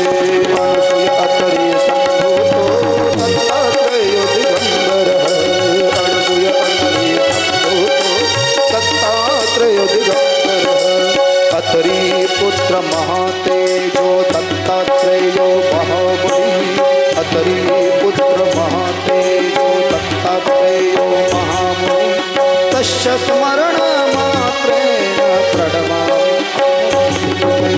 तस्य स्मरण मात्रेण प्रणमामि। अवधूत चिंतन श्री गुरुदेव दत्त दत्त। चित्रकूटावर अत्री ऋषी आणि अनुसया माता राहत असताना तिथे दुष्काळ पडला। अत्री ऋषी अनुष्ठानाला बसले। अनुसया मातेनं पार्थिव शिवलिंग केलं चित्रकूटाला जिथे राहत होते। पार्थिव शिवलिंग तयार केलं आणि गंगेची प्रार्थना केली। महादेव आले आणि गंगा आली। गंगा म्हणली माते तू खड्डा खणका। दत्तात्रयाची आई म्हणजे महादेवाचीच आई आहे ना। दत्तात्रयात एक महादेव आहे, एक ब्रह्मदेव आहे आणि एक कोण आहे, विष्णू आहे। खड्डा खणला आणि त्या खड्ड्यात पाणी आहे। अनुसया मातेनं केलेलं खड्डा अजूनही चित्रकूटाला आहे। आणि अनुसया मातेनं जे पार्थिव शिवलिंग बनवलं होतं महादेव तिथेच राहिले आणि त्याचं नाव पडलं अत्रीश्वर महादेव। बोली अत्रीश्वर महादेव की जय। गोकर्ण महाबळेश्वराची माहिती सांगितली आहे। गोकर्ण महाबळेश्वराची कथा जी गुरुचरित्रात आली ती शिवमहापुराणातही आली। भगवान शंकर, त्या भगवान शंकराचा भक्त होता रावण आणि तो रावण रोज भगवान शंकराची पूजा जवळपास 8 तास करायचा आणि 36 रागामध्ये भगवान शंकराचं गुणगान करायचा। किती? 36 रागामध्ये गायन करायचा। रावणासारखा मोठा शिवभक्त कोणीच नव्हता, पण उसका भी विनाशकाले विपरीत बुद्धि 99% में 1% भी खराब हो तो पूरा सत्यानाश हो जाता है। बोले 100 लीटर दूध में बस नमक डाल दो थोड़ा सा, पूरा 100 लीटर ही विनाश हो जाता है उसका। थोड़ा सा नमक 100 लीटर को बिगाड़ देता है। कैकसी रावणाची आई ती पार्थिव शिवलिंगाची पूजा करू लागली। रावण म्हणला काय करते आहे साई? अरे महादेवाची पूजा करते। अगं वाळूचं शिवलिंग बनवलं तू? हो रे बेटा। अगं तू रावणाची आई आहे, काय पाहिजे तुला सांग आणि कशा करता करते आहेस? हे पार्थिव शिवलिंगाची पूजा जर का केली ना मी रावणाची आई म्हणाली काही कशी तर मला कैलास लोक प्राप्त होईल. काय आई, तुला कैलास लोक प्राप्त होईल, मी कैलासच उचलून आणतो इथे. रावण कैलास पर्वत उचलण्याकरता गेला आणि रावणानं कैलास पर्वताच्या खाली असे शस्त्रास्त्र टाकून कैलास पर्वत हलवायला लागला. शंकर म्हणले तुझा नाश निश्चित है, लेकिन समय सबका आता है, अब तेरा अच्छा चल रहा है, खराब भी आएगा, और जिसका खराब चल रहा है अच्छा भी आएगा, बस कर्म अच्छे करो. शंकर म्हणले रावणा तुला काय पाहिजे. देवा, माझी आई रोज तुमचं वाळूचं शिवलिंग बनवते आणि पूजा करते. मी आईला म्हणलो मी डायरेक्ट शंकराला आणतो, तुम्ही माझ्यासोबत चालता का पर्वतासकट उचलून तुम्हाला घेऊन जाऊ. तुम्ही चला, नाही तर पर्वतासकट तुम्हाला उचलतो, तुम्ही बसा मी उचलतो. इतकी शक्ती आहे रावणामध्ये. शंकर म्हणले मला नेऊन काय करतो आहेस, मला नको नेऊ. मग मैं तुझे एक ऐसी चीज देता हूँ कि जो तेरा कल्याण करेगी. भगवान शंकर ने एक शिवलिंग दे दिया रावण को, और रावण को कहा देख रावण, यह मेरा आत्मलिंग है, इसे अपनी लंका में ले जाकर के प्रतिष्ठित कर दे. लेकिन याद रखना, यहाँ से जब तू निकलेगा कैलाश लोक से और लंका पहुँचेगा तो बीच में इस शिवलिंग को कहीं पे भी नहीं रखना है. यदि तू रख देगा तो वहीं पर स्थित हो जाएगा, पुनः हिलेगा नहीं. जो आज्ञा प्रभु. और एक, इस शिवलिंग की 3 साल पूजा करना. या शिवलिंगाची 3 वर्ष जर का तू त्रिकाल पूजा केली, रुद्राभिषेक केला तर यू बिकम्स शंकर. गुरुचरित्रात वर्णन आहे या कथेचं, आणि शिवमहापुराणात एक कथा आली. भगवान शंकर रावणाला म्हणले या शिवलिंगाचं जर का तू लंकेत नेऊन 3 वर्ष सकाळ दुपार संध्याकाळ रुद्राभिषेक करून जर का पूजा केली म्हटले तर तू शंकर होशील. काय वरदान दिलं, तू शंकर होशील. अरे बाप, हे कळालं नारदाला. नारद इंद्राला म्हणले बस आता तुम्हारी खैर नाही. भगवान शंकरानं आत्मलिंग तुम्हाला द्यायचं सोडून रावणाला दिलं. त्यांना आधीच 9 ग्रह पालते घातले आणि 33 कोटी देवता बंदित घातले. आपलं काय खरं आहे. मग आता डिफॉल्ट फॅक्टरी सेटिंग एक ऑप्शन असतं मोबाईलमध्ये. काय डिफॉल्ट फॅक्टरी सेटिंग, आणि एक असतं रिस्टोर फैक्ट्री सेटिंग. रिस्टोर तो नहीं हो सकता रावण, लेकिन डिफॉल्ट ही करना पड़ेगा इसका. मतलब भगवान विष्णूकडे जा. भगवान विष्णूला नारदान सांगितलं शंकराने असं असं केलं. भगवान विष्णू म्हटले काय शंकरा, अहो तुम्ही भोले आहेत पण आम्हाला ते सगळं निपटावं लागतं ना. अहो तुम्ही कशाला त्याला शिवलिंग दिलं, आता सगळ्या देवाला त्रास देईल ना तो. जाऊ द्या ना, तुम्ही आहे ना वाचवायला. हो हो मलाच वाचवावं लागणार आहे. विष्णू म्हटले करतो मी काहीतरी. तुमचं पोरगं कुठं आहे, म्हणले लहान का मोठं, म्हणले लहान, त्याला पाठवा गणपती बाप्पाला. भगवान विष्णूनं गणपती बाप्पाला सोबत घेतलं. अरे म्हटले गणपती बाप्पा ऐक ना, आपल्याला रावणाची डिफॉल्ट फॅक्टरी सेटिंग करायची आहे. विष्णू म्हणाले तुला मला आणि नारदाला मिळून. मग रावण ब्राह्मण है, ब्राह्मण को त्रिकाल संध्या जितनी मायने हैं वैसे वारकरी को हरिपाठ काकड़ा ज्ञानेश्वरी गाथा और एकनाथी भागवत ये त्रिकाल संध्या है वारकरी की. कितना मायने है देखो. त्रिकाल संध्याच्या नादात रावणानं ते शिवलिंग सोडलं भाऊ, आणि तुम्ही म्हणता वाव्या पाठ असायची गरज नाही. हो कोणता येडेपणा झाला. विद्वान लोक येडे झाले काय आळंदीचे, जे जीवनभर ज्ञानेश्वर्या पाठ करायला लागले आणि गाथे पाठ करायला लागले. डोके सरकले त्यांचे, त्यांना काही डोक्याचा भाग नाही. अरे त्रिकाल संध्याच्या नादामध्ये रावणानं शिवलिंग सोडलंय भाऊ. इतकं महत्वाचं आहे हे आचरण.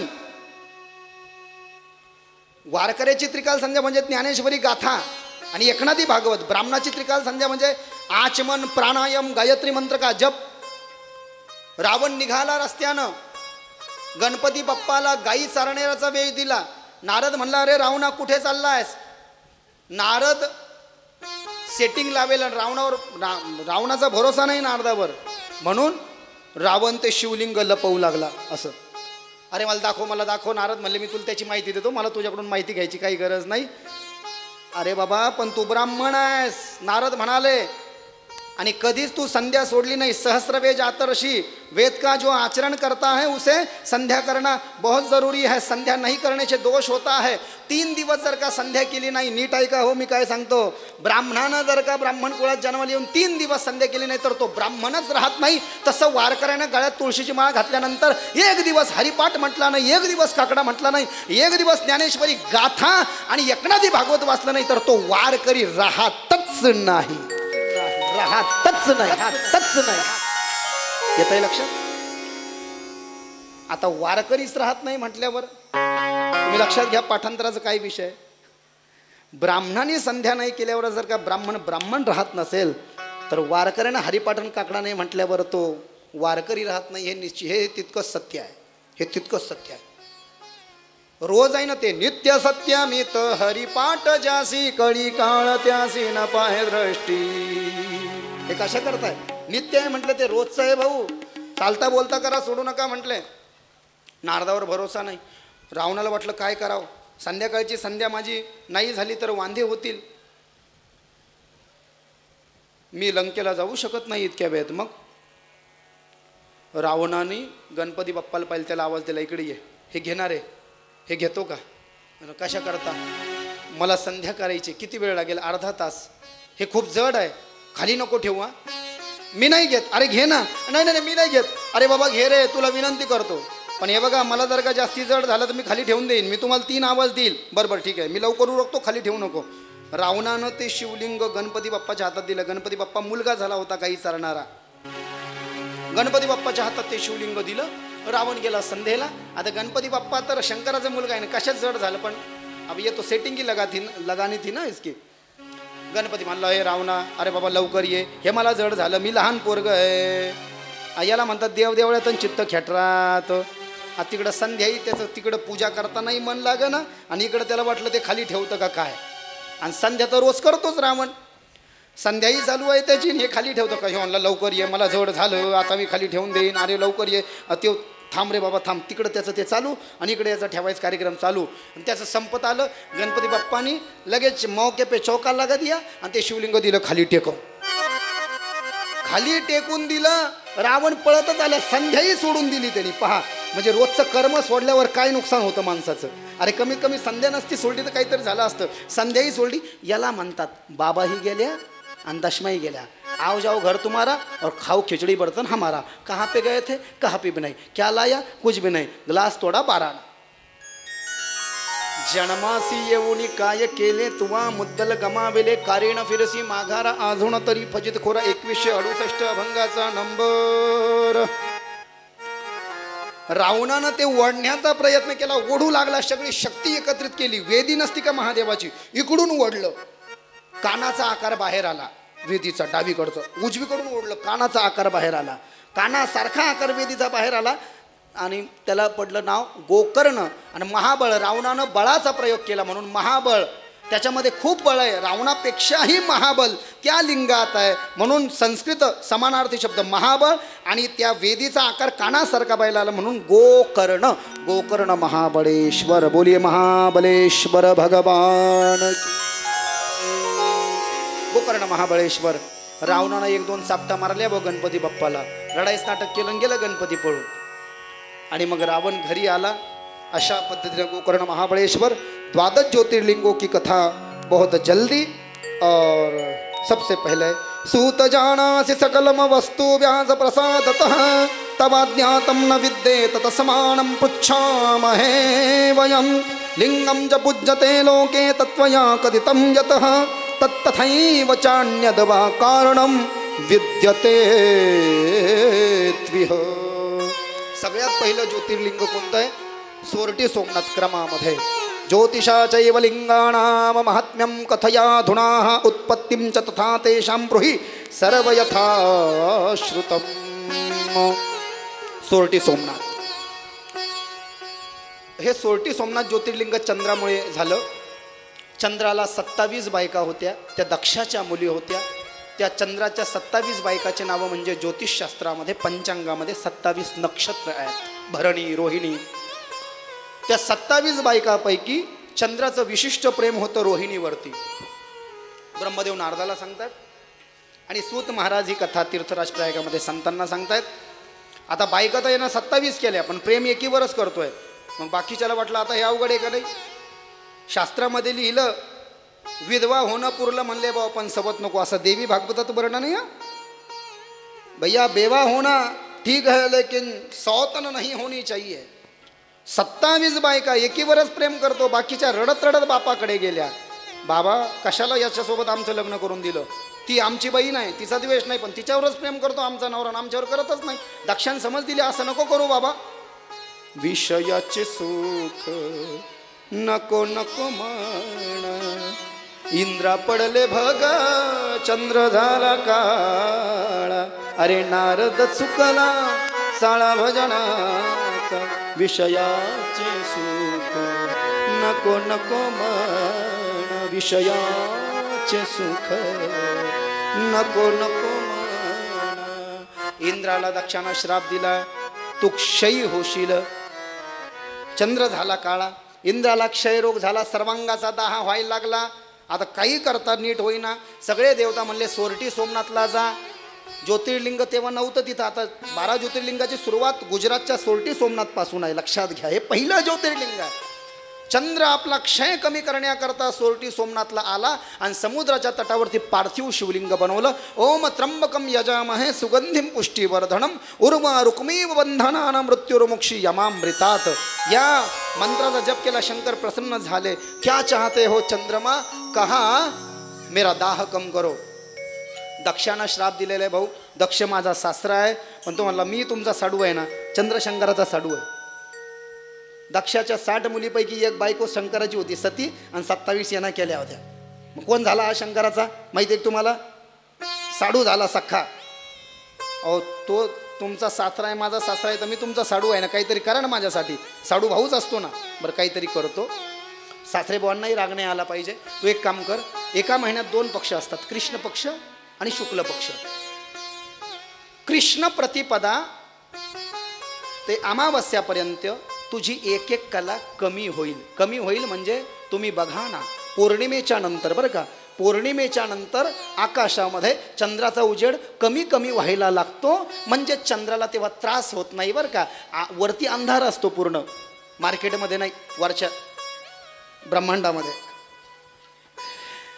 कृष्ण पक्षामध्ये तुझी एक एक कला कमी होईल आणि शुक्ल पक्षामध्ये तुझी एक एक कला वाढून तू पूर्ण होशील. म्हणजे 15 दिवस तुला जो श्राप दिलाय तो भोगावंच लागणार आहे.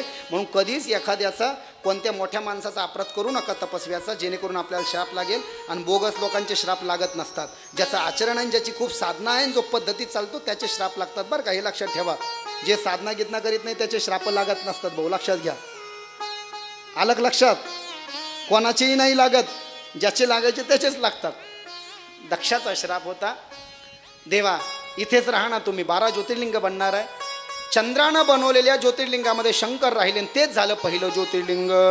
बोलिये सोमनाथ भगवान की जय. संवाच दुसरं, अतः परप्रवक्ष्यामि मल्लिकार्जुन संभवम यम श्रुत्वा भक्तिमान धीमान सर्व पापे प्रमोचते.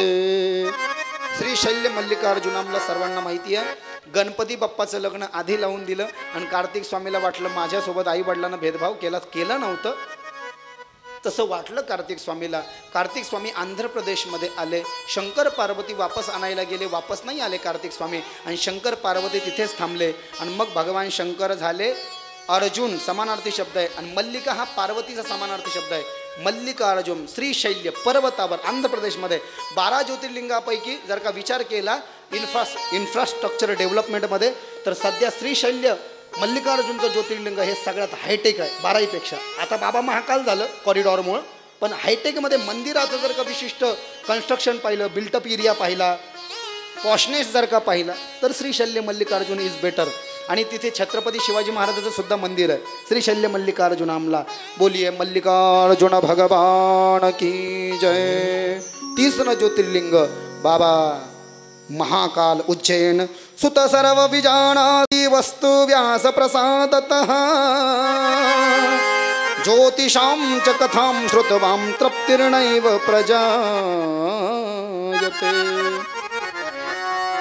उज्जैनचं नाव होतं अगोदर अवंतीनगर, जिथे बाबा शंकर महाकाल म्हणतात त्यांना. त्या अवंतीनगरीमध्ये एक रत्नमाला नावाचा पर्वत होता. त्या रत्नमाला पर्वतावरती एक दूषण नावाचा राक्षस राहत होता. आणि त्या राक्षसानं गावामध्ये शंकराची भक्ती बंद पाडली. सगळ्यांना धमकी दिली, कोणी जर का शंकराची पूजा करेल तर त्याला मरावं लागेल. तरी देखील एक निष्ठावान ब्राह्मण आपल्या घरात शंकराची लपून पूजा करू लागला. त्याला 4 मुलं होते.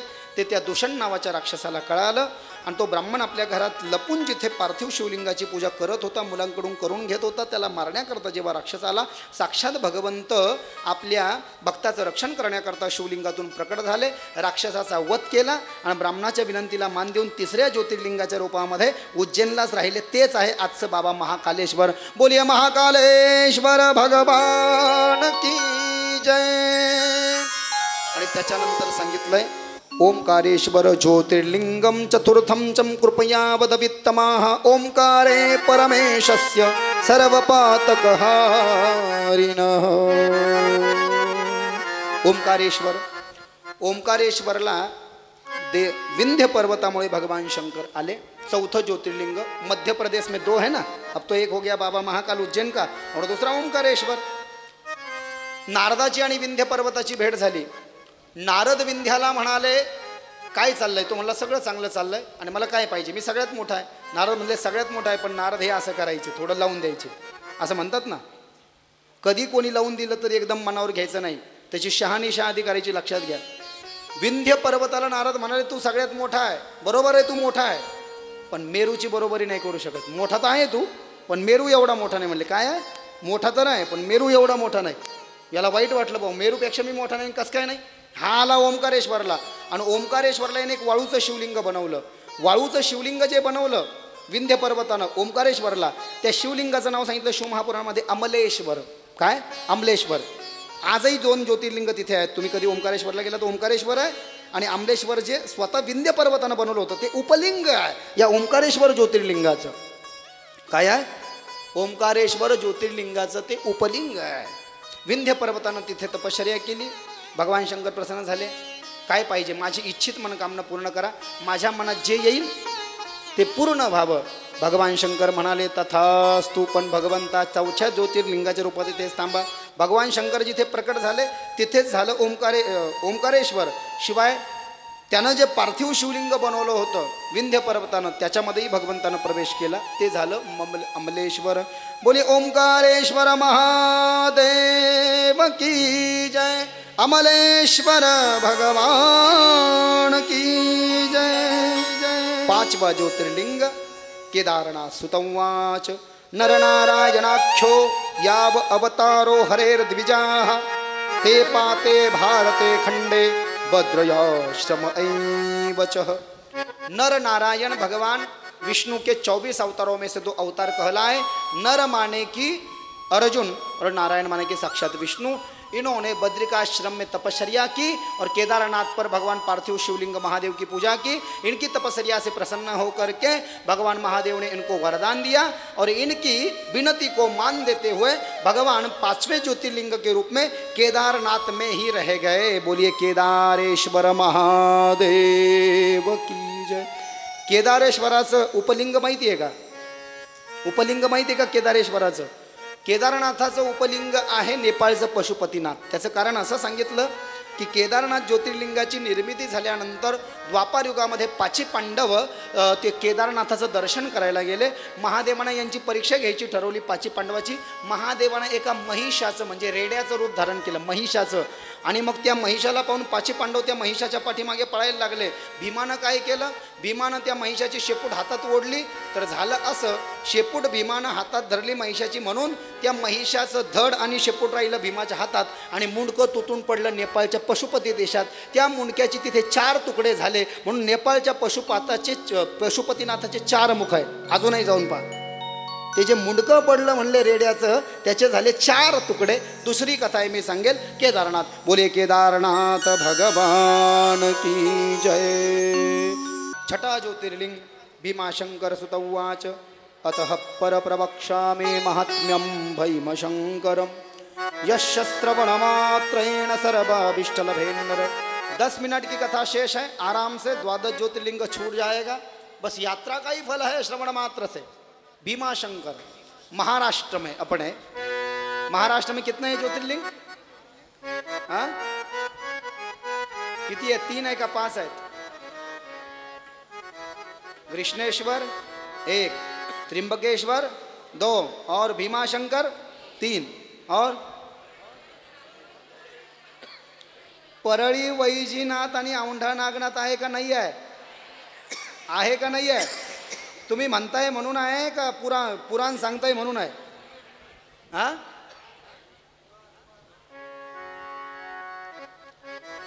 महाराष्ट्र में मानते 5 है, लेकिन शिव पुराण की कथा कहती है 3 है महाराष्ट्र में।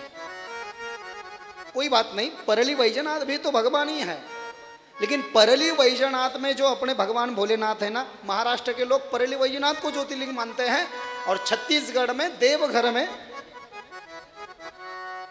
में जो है ना, तो देवघर में जो वो जो है ना कावड़ यात्रा कल निकालेंगे ना अपन, चल कावरिया चल कावरिया चल कावरिया चल कावर उठा, चल कावरिया चल कावरिया चल कावरिया चल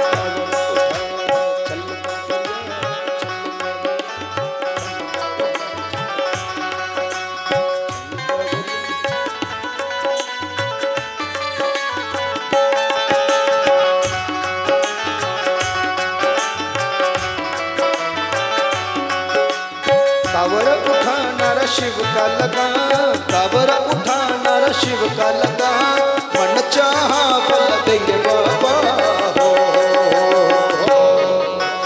चल कावरिया चल कावरिया चल कावरिया चल कावर उठा, चल कावरिया चल कावरिया चल कावरिया चल कावर उठा उठा।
शिवमहापुराणामध्ये भीमाशंकर पुण्याजवळ, पुण्याच्या पुढे 1, घृष्णेश्वर 2 आणि त्र्यंबकेश्वर 3, परली वैजनाथ का और औंधा नागनाथ का उल्लेख जो है वो शिव महापुराण में और अन्य पुराणों में नहीं आता, लेकिन मान्यता है महाराष्ट्र की, हमारी भावना है, हम मानते हैं, कोई बात नहीं।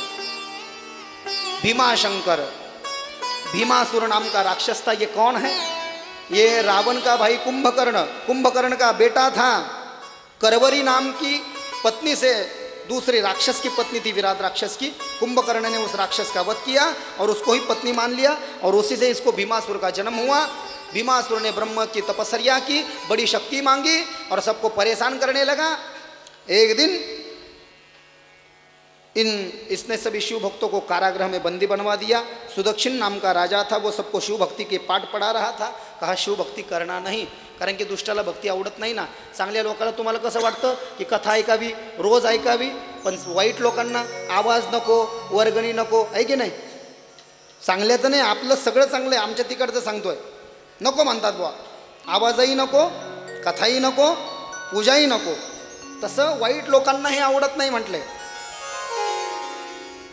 भगवान शंकर प्रसन्न झाले, कारागृहामध्ये सुदक्षिण राजाचं संरक्षण केलं आणि जिथे शंकरानं भीमाचा वध केला, भीमासुराचा, तिथेच भगवान भीमाशंकर नावाचे ज्योतिर्लिंग झाले। भीमाला मारलं म्हणून भीमा आणि शंकर स्वतः आहेच म्हणून भीमाशंकर 6वं ज्योतिर्लिंग। बोलिए भीमाशंकर भगवान की जय। काशी में भगवान ज्योतिर्लिंग बन के आ गए। एवं वाराणसी पुण्या यदि सूत महापुरी तत्प्रभावं वदास्माकं विमुक्तस्य च प्रभो। काशीमध्ये भगवान शंकर 11 रुद्रांच्या विनंतीला मान देऊन आले।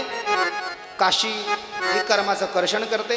काशीमध्ये कुत्र जरी मेलं म्हटले तर मोक्षाची प्राप्ती होते। आणि 12 ज्योतिर्लिंगामध्ये शंकराला काशी सगळ्यात जास्ती आवडते। आजही भगवान शंकर काशीलाच राहतात। काशीचे राजे आहेत भगवान शंकर आणि काशी त्यांची राजधानी आहे। काशीशिवाय भगवान शंकराला 1 मिनटही करमत नहीं।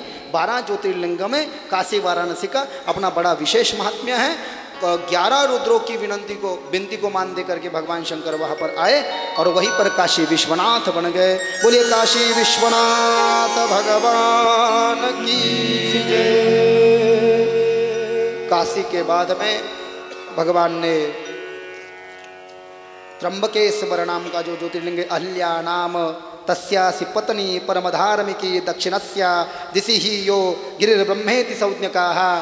गौतम ऋषी आणि त्यांची पत्नी अहिल्या यांच्यामुळे साधू संतांनी अहिल्याचा द्वेष केला।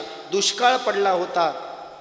ब्रह्मगिरी नावाचा पर्वत आपल्या निवृत्तीनाथाचं स्थान वारकरी संप्रदायाच्या परिभाषेमध्ये त्र्यंबकेश्वर ब्रह्मगिरीच्या पर्वतावरती गौतम ऋषी हे ब्रह्मदेवाचे जावई आहे आणि त्यांची मुलगी ब्रह्मदेवाची अहिल्या, अहिल्याचे पती गौतम आहे। गौतम आणि अहिल्या ब्रह्मगिरीच्या पर्वतावर राहतात।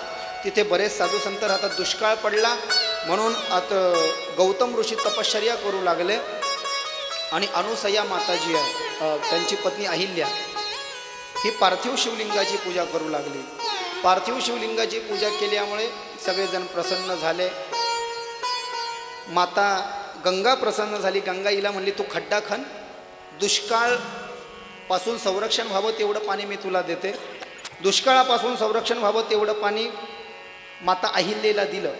माता अहिल्यानं कमंडलूमध्ये पाणी भरून घेतलं आणि आपल्या पतीकडे घेऊन गेली। कोणाला? गौतम ऋषीला। गौतम ऋषी म्हणले सगळीकडे दुष्काळ आहे तुला पाणी कुठून भेटलं? गंगेनं मला पाणी दिलं। आता गंगेनं मला पाणी दिलं म्हणल्यावर जेव्हा दुष्काळ होता तेव्हा सगळेजण निघून गेले होते, पण हिच्यामुळे त्या खड्ड्यात पाणी आलं म्हणून सगळे साधू संत तिथं राहायला आले आणि साधू संतांच्या बायकाही आल्या। आता त्या खड्ड्यामध्ये पाणी कोणामुळे आलं होतं? अहिल्यामुळे। अहिल्या पाणी आणायला गेली, कारण पहिल्या बायकांना नवऱ्यासाठी पाणी आणावं लागायचं, म्हणजे पूजेला आणावं लागायचं बरं का, आणि आताही आणावंच लागतं असं नाही। तर अहिल्या पाणी आणायला गेली, तिथे बाकीच्या स्त्रिया आलेल्या होत्या। त्या स्त्रिया आधी पाणी घेत होत्या, अहिल्यानं नंतर घेतलं, पण अहिल्यावर त्या जळत होत्या, ईर्ष्या करू लागल्या म्हणून घरी जाऊन आपल्या नवऱ्याला वाईट सांगितलं, खोटं सांगितलं की अहिल्याने आम्हाला पाणी घेऊ दिलं नाही, अहिल्याने आम्हाला पाणी घेऊ दिलं नाही। हे खोटं सांगितल्यामुळे सगळ्या बायकांचे जे नवरे होते ते संत त्यांना राग आला आणि त्यांनी गणपती बाप्पाची प्रार्थना केली। गणपती बाप्पा सगळ्या साधू संतांना प्रसन्न झाले। गणपती म्हटला काय पाहिजे? साधू संत म्हणले गणपती बाप्पा आधी आम्हाला वचन दे, जे आम्ही मागू ते आम्हाला देशील, नाही तर मग नाही। गणपती वाटलं काहीतरी प्रॉपर्टी गिपर्टी मागती नाही, 2-4 एकर द्या, 10 एकर द्या, 15 एकर द्या। गणपती म्हणला तथास्तु। तथास्तु का?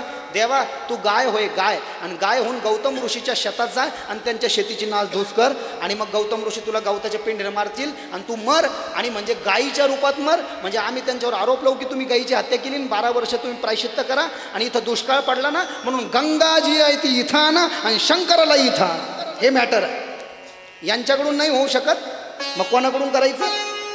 जब ही सीधी उंगली से नहीं निकलता है तो ऐसे टेढ़ा करना पड़ता है कि नहीं? इनकी तो पात्रता नहीं थी भैया शिव को लाने की और गंगा की, ला तो गौतम ही सकते थे ना। मग हे असं केलं, उभाण रचलं। गणपतीला वाईट वाटायला लागलं। गणपती म्हणला अरे नको रे, ते ब्रह्मदेवाचे जावं एवढा मोठा संत रे, अरे अरे त्याचं वाटोळं मला नका करायला सांगू रे, काहीला चांगल्या लोकांचं आहे की नाही, पण देवा तू आम्हाला वचन दिलं। नाविलाज झाला गणपती बाप्पाचा। गणपती बाप्पा गाय झाला हो, आणि गाय होऊन गौतम ऋषीच्या शेतात आला, आणि जे पीक पेरलेलं होतं ना, हे इकडून उड्या मार, हे तिकडून उड्या मार, सब जो फसल थी वो तहस तहस कर डाली। राग आला गौतम ऋषीला, गवताची काडी घेतली, पेंडी जोरात मारून फेकली। गणपती बाप्पाला लागलं गाईच्या रूपात, आणि गणपती बाप्पा गाईच्या रूपात मरण पावला। आता गणपती कशाचा मरतो, पण गाईच्या रूपात मेला। आणि सगळेजण म्हणले काय हो तुम्हाला गोहत्या घडली, प्रायश्चित्त 12 वर्ष इथून निघून जा, शंकराची तपश्चर्या करा, गंगेची तपश्चर्या करा, शंकराला इथे 8व्या ज्योतिर्लिंगाच्या रूपात आणा त्र्यंबकेश्वर म्हणून, विष्णूलाही आणा सोबत, ब्रह्मदेवालाही आणा आणि गंगेलाही आणा। गौतमानं 12 वर्ष तपश्चर्या केली ब्रह्मगिरीला. साक्षात शंकर प्रकट झाले. शंकराच्या पाठीमागे विष्णू आणि ब्रह्मदेव आले. गंगा म्हणजे गोदावरी आली, पण म्हणतात तिला गंगाच. गोदावरी नदीचं तिथे प्राकट्य झालं. शंकराला गौतम म्हणाले, मैंने आपको अकेले को ही बुलाया था, लेकिन ये नारायण और ब्रह्मा क्यों आ गए? तर विष्णू आणि ब्रह्मदेव म्हणले, महादेवा तुम्ही 12 ज्योतिर्लिंग होणार आहे, सगळीकडे तुम्ही एकटेच होता का? अहो एखाद्या ज्योतिर्लिंगात तर आम्हाला सोबत बसू द्या. म्हणून सगळे महादेवाचे ज्योतिर्लिंग तुम्ही पहा, ऐसे बर्फ के गोले के जैसा है. और ये जो त्र्यंबकेश्वर का जो ज्योतिर्लिंग है ना, ये आइसक्रीम के गल्फ के जैसा है, ऐसी कटोरी बीच में. कसं आहे? बाकीचे सगळे काय आहे? बर्फ का गोला. और ये क्या है? गल्फ होता है ना आइसक्रीम का, ऐसा निकाल करके देना. अशी वाटी आहे ताई, आणि त्या वाटीमध्ये पुन्हा 3 आईस्क्रीमच्या वाट्या टाईप आहे. इकडून महादेव, इकडून ब्रह्मदेव आणि इकडून विष्णू. एकदम मस्त. हे गौतम ऋषीनं 8व्या ज्योतिर्लिंगाच्या रूपात आणलं. जिथे गणपतीला गवताची काडी मारून फेकली होती, तिथे कुशावर्त नावाचं कुंड झालं. गंगाई तिथे आली. गौतम ऋषी म्हणले, शंकर म्हणले, तुम्हाला गो हत्या घडली नव्हती, जाऊ द्या देवा, नाही घडली, पण तुमचं दर्शन झालं मला साक्षात. आणि मग गौतम ऋषी तिथेच राहिले. गंगेचं दर्शन करायला सगळे संत चालले. गंगा गायब झाली. असं का होतंय? आकाशवाणी झाली, तुम्ही त्या गौतम ऋषीला त्रास दिला, तुमच्यासारख्या पाप्याला मी माझ्या पाण्याचा स्पर्श करू देणार नाही. मग माते आम्हाला प्रायश्चित्त 108 प्रदक्षिणा मारा त्या पर्वताच्या, 3 प्रदक्षिणा मारा पृथ्वीच्या, तेव्हा तुमचं पाप जाईल. सगळ्या संतांनी ते गेलं, गौतमाची क्षमा मागितली आणि भगवंत 8वे ज्योतिर्लिंग बनले. बोलिये त्र्यंबकेश्वर भगवान की जय. 9वा ज्योतिर्लिंग बना है वैद्यनाथ. रावणामुळेच आता कन्फ्युजन होतं बरं का. इथं कन्फ्युजन होतं. रावणाला शंकरानं 2 लिंग दिले. नीट ऐका. पहिलं शिवलिंग रावणानं आईसाठी मागितलं होतं, ते गोकर्ण महाबळेश्वर झालं. आणि दुसरं शिवलिंग रावणानं स्वतःसाठी मागितलं होतं. शंकर म्हणले, आप गलती मत कर, वैसी जैसी की थी तूने, आता यालाही ने आणि नीट घरी ठेवून दे. तर ते ज्योतिर्लिंग रावणानं घेतलं आणि ते ज्योतिर्लिंग रावणानं छत्तीसगडच्या वैद्यनाथ देवघरला आणि महाराष्ट्राच्या लोकांच्या मान्यतेनुसार आपल्या परळी वैजनाथला, पारल्यम वैजनाथमचम. आता ज्योतिर्लिंगामध्ये नाव आलं, पण शिवमहापुराणामध्ये श्लोकात आपल्या परळी वैजनाथचं नाव सापडत नाही. दोन्ही भाव स्वीकार करा. रावणानं ज्योतिर्लिंग चिटकवलं म्हणून ते तिथं 9वं ज्योतिर्लिंग झालं, परळी वैजनाथ किंवा छत्तीसगडलं मधलं देवघर. बोलिये वैद्यनाथ भगवान की जय.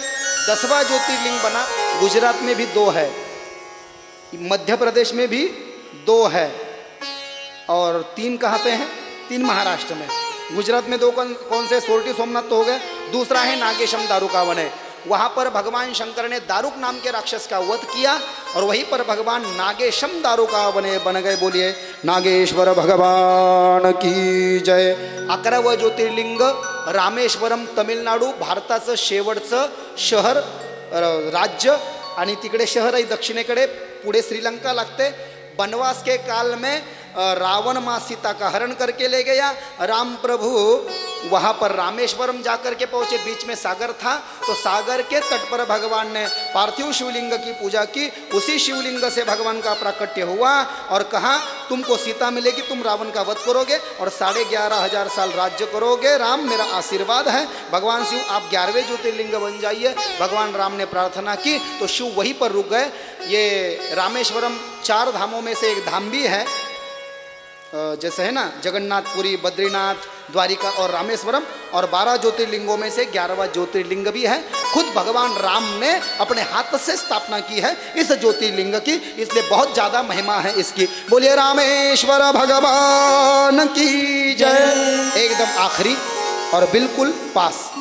आमच्या छत्रपती संभाजीनगरहून माझ्या घरापासून फक्त 27 किलोमीटर, फक्त 27, 30 जास्तीत जास्ती. कृष्णेशम तू शिवालये. भारद्वाज गोत्र में एक सुधर्मा नाम के ब्राह्मण हुए. उनके पत्नी का नाम हुआ सुदेहा.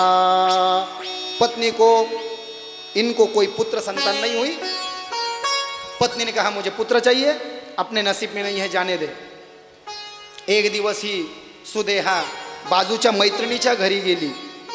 कशाहून तरी भांडण झालं तर ती मैत्रीण म्हणली, बाई जास्ती बोलायचं नाही. काय म्हणली? जास्ती बोलायचं नाही. बाई मला पोरं आहे, पोरं. मी मेल्यावर माझी प्रॉपर्टी माझे पोरं खाते ना. तू कोण? तुझी प्रॉपर्टी कोण खाईन ग? तुला पोरगं नाही, तू शांत बैस. असं म्हणल्यावरती रडत रडत नवऱ्याकडे आली, मुझे पुत्र चाहिए, मुझे पुत्र चाहिए. अगं जाऊ दे ना, हे अशा लोकांकडे जातीच कशाला, तुझे रडवतात तुला. नाही नाही, मी एक प्लॅनिंग केली आहे. काय प्लॅनिंग केली आहे? तुम्ही माझ्या बहिणीसोबत लग्न करा. काय? कशाला? अहो मला मुलगा होईना, तिला होईना, तुला काही कळतं का? आता तुझी सख्खी बहीण तुझी सबत होईल ना, आणि सबत झाल्यावर तू तिच्यावर दात धरशील ना, आणि तिचा द्वेष करायला लागशील ना. अहो कशाला द्वेष करील मी? ती माझी सख्खी बहीण आहे ना, आणि मीच तिला म्हणते ना तुमच्याशी लग्न करा. मी तिला कसं बसं तयार केलं ना, नाही तर ती काही रिकामी वय रेडीमेड दुसरा चांगला पॉश आणि दुसरा म्हणजे फ्रेश नवरा पाहून सेकंड हँड. पण मी तिला तयार केलंय, तयार केलं मी तिला. तुम्ही ऐका. अगं नको ग, ऐक ग. नाही, मी तुम्हाला सांगितलं मला मुलगा पाहिजे. बरं ठीक आहे. सुधर्मानं सुदेहाला पटवून त्या सुधर्माच्या सख्या बहिणीचं नाव काय आहे? घुष्मा. घुष्मा नावाच्या आपल्या छोट्या सख्या बहिणीसोबत आपल्या नवऱ्याचं लग्न लावून दिलं. लग्न लावून दिल्यानंतर ती लग्नाच्या आधीपासूनच शंकराची भक्ती करत होती घुष्मा. तिचं लग्न झाल्यास तिला एका वर्षातच त्या ब्राह्मणापासून मुलगा झाला. ती जी घुष्मा होती त्या घुष्मेला त्या सुधर्मा ब्राह्मणापासून मुलगा झाला. आणि मुलगा झाल्यानंतर मुलगा वाढायला लागला. मुलाचं वय वाढलं. पण मुलाचं वय वाढल्यानंतर झालं असं, त्या पोराला त्या बहिणीनं जन्म दिला ना, ते तिथंच राहणार ना. ते तिला आई म्हणायचं, नीला मोठी आई म्हणायचं. काय म्हणायचं? मम्मी, बडी मम्मी, आज की भाषा. आई मोठी आई. तो हिच्या मनात काय खटका माहिती का? मला मोठी आईच काऊन म्हणतो? अगं बाई म्हणतो ना, पण हे असं राहतंय. पाय तिनेच लग्न लावून दिलं. तिचा नवरा नाही म्हणत होता, तू द्वेष करशील, आणि ते तसंच झालं. हे सवतीचं असंच आहे म्हटलं. तिला आई म्हणता येईल, हिला मोठी आई म्हणतं. मोठी आई, मला मोठी आईच काऊन म्हणतं? मला आई म्हणायला पाहिजे. हिचा इतका द्वेष वाढला, इतका द्वेष वाढला, इतका द्वेष वाढला.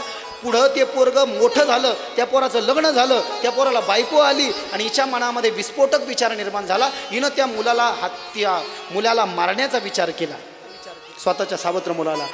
तो मुलगा लग्न झाल्यावर त्याच्या पत्नीसोबत मंचकावर झोपलेला असताना मध्यरात्रीमध्ये हिनं हातामध्ये धारधार शस्त्र घेतलं, सूतजी सांगतायत. आणि धारधार शस्त्रानं त्या आपल्या सवतीच्या मुलाचं म्हणजे आपल्या सावत्र मुलाचा निर्घृणपणे हिनं वध केला.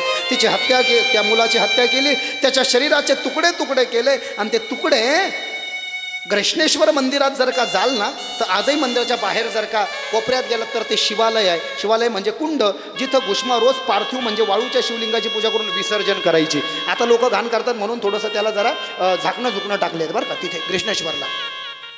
भूगोल इसकी साक्ष्य देता है, इतिहास इसको दोहराता है, भूगोल इसकी साक्ष्य देता है. जैसा वर्णन है वैसा वहाँ पर उपलब्ध है.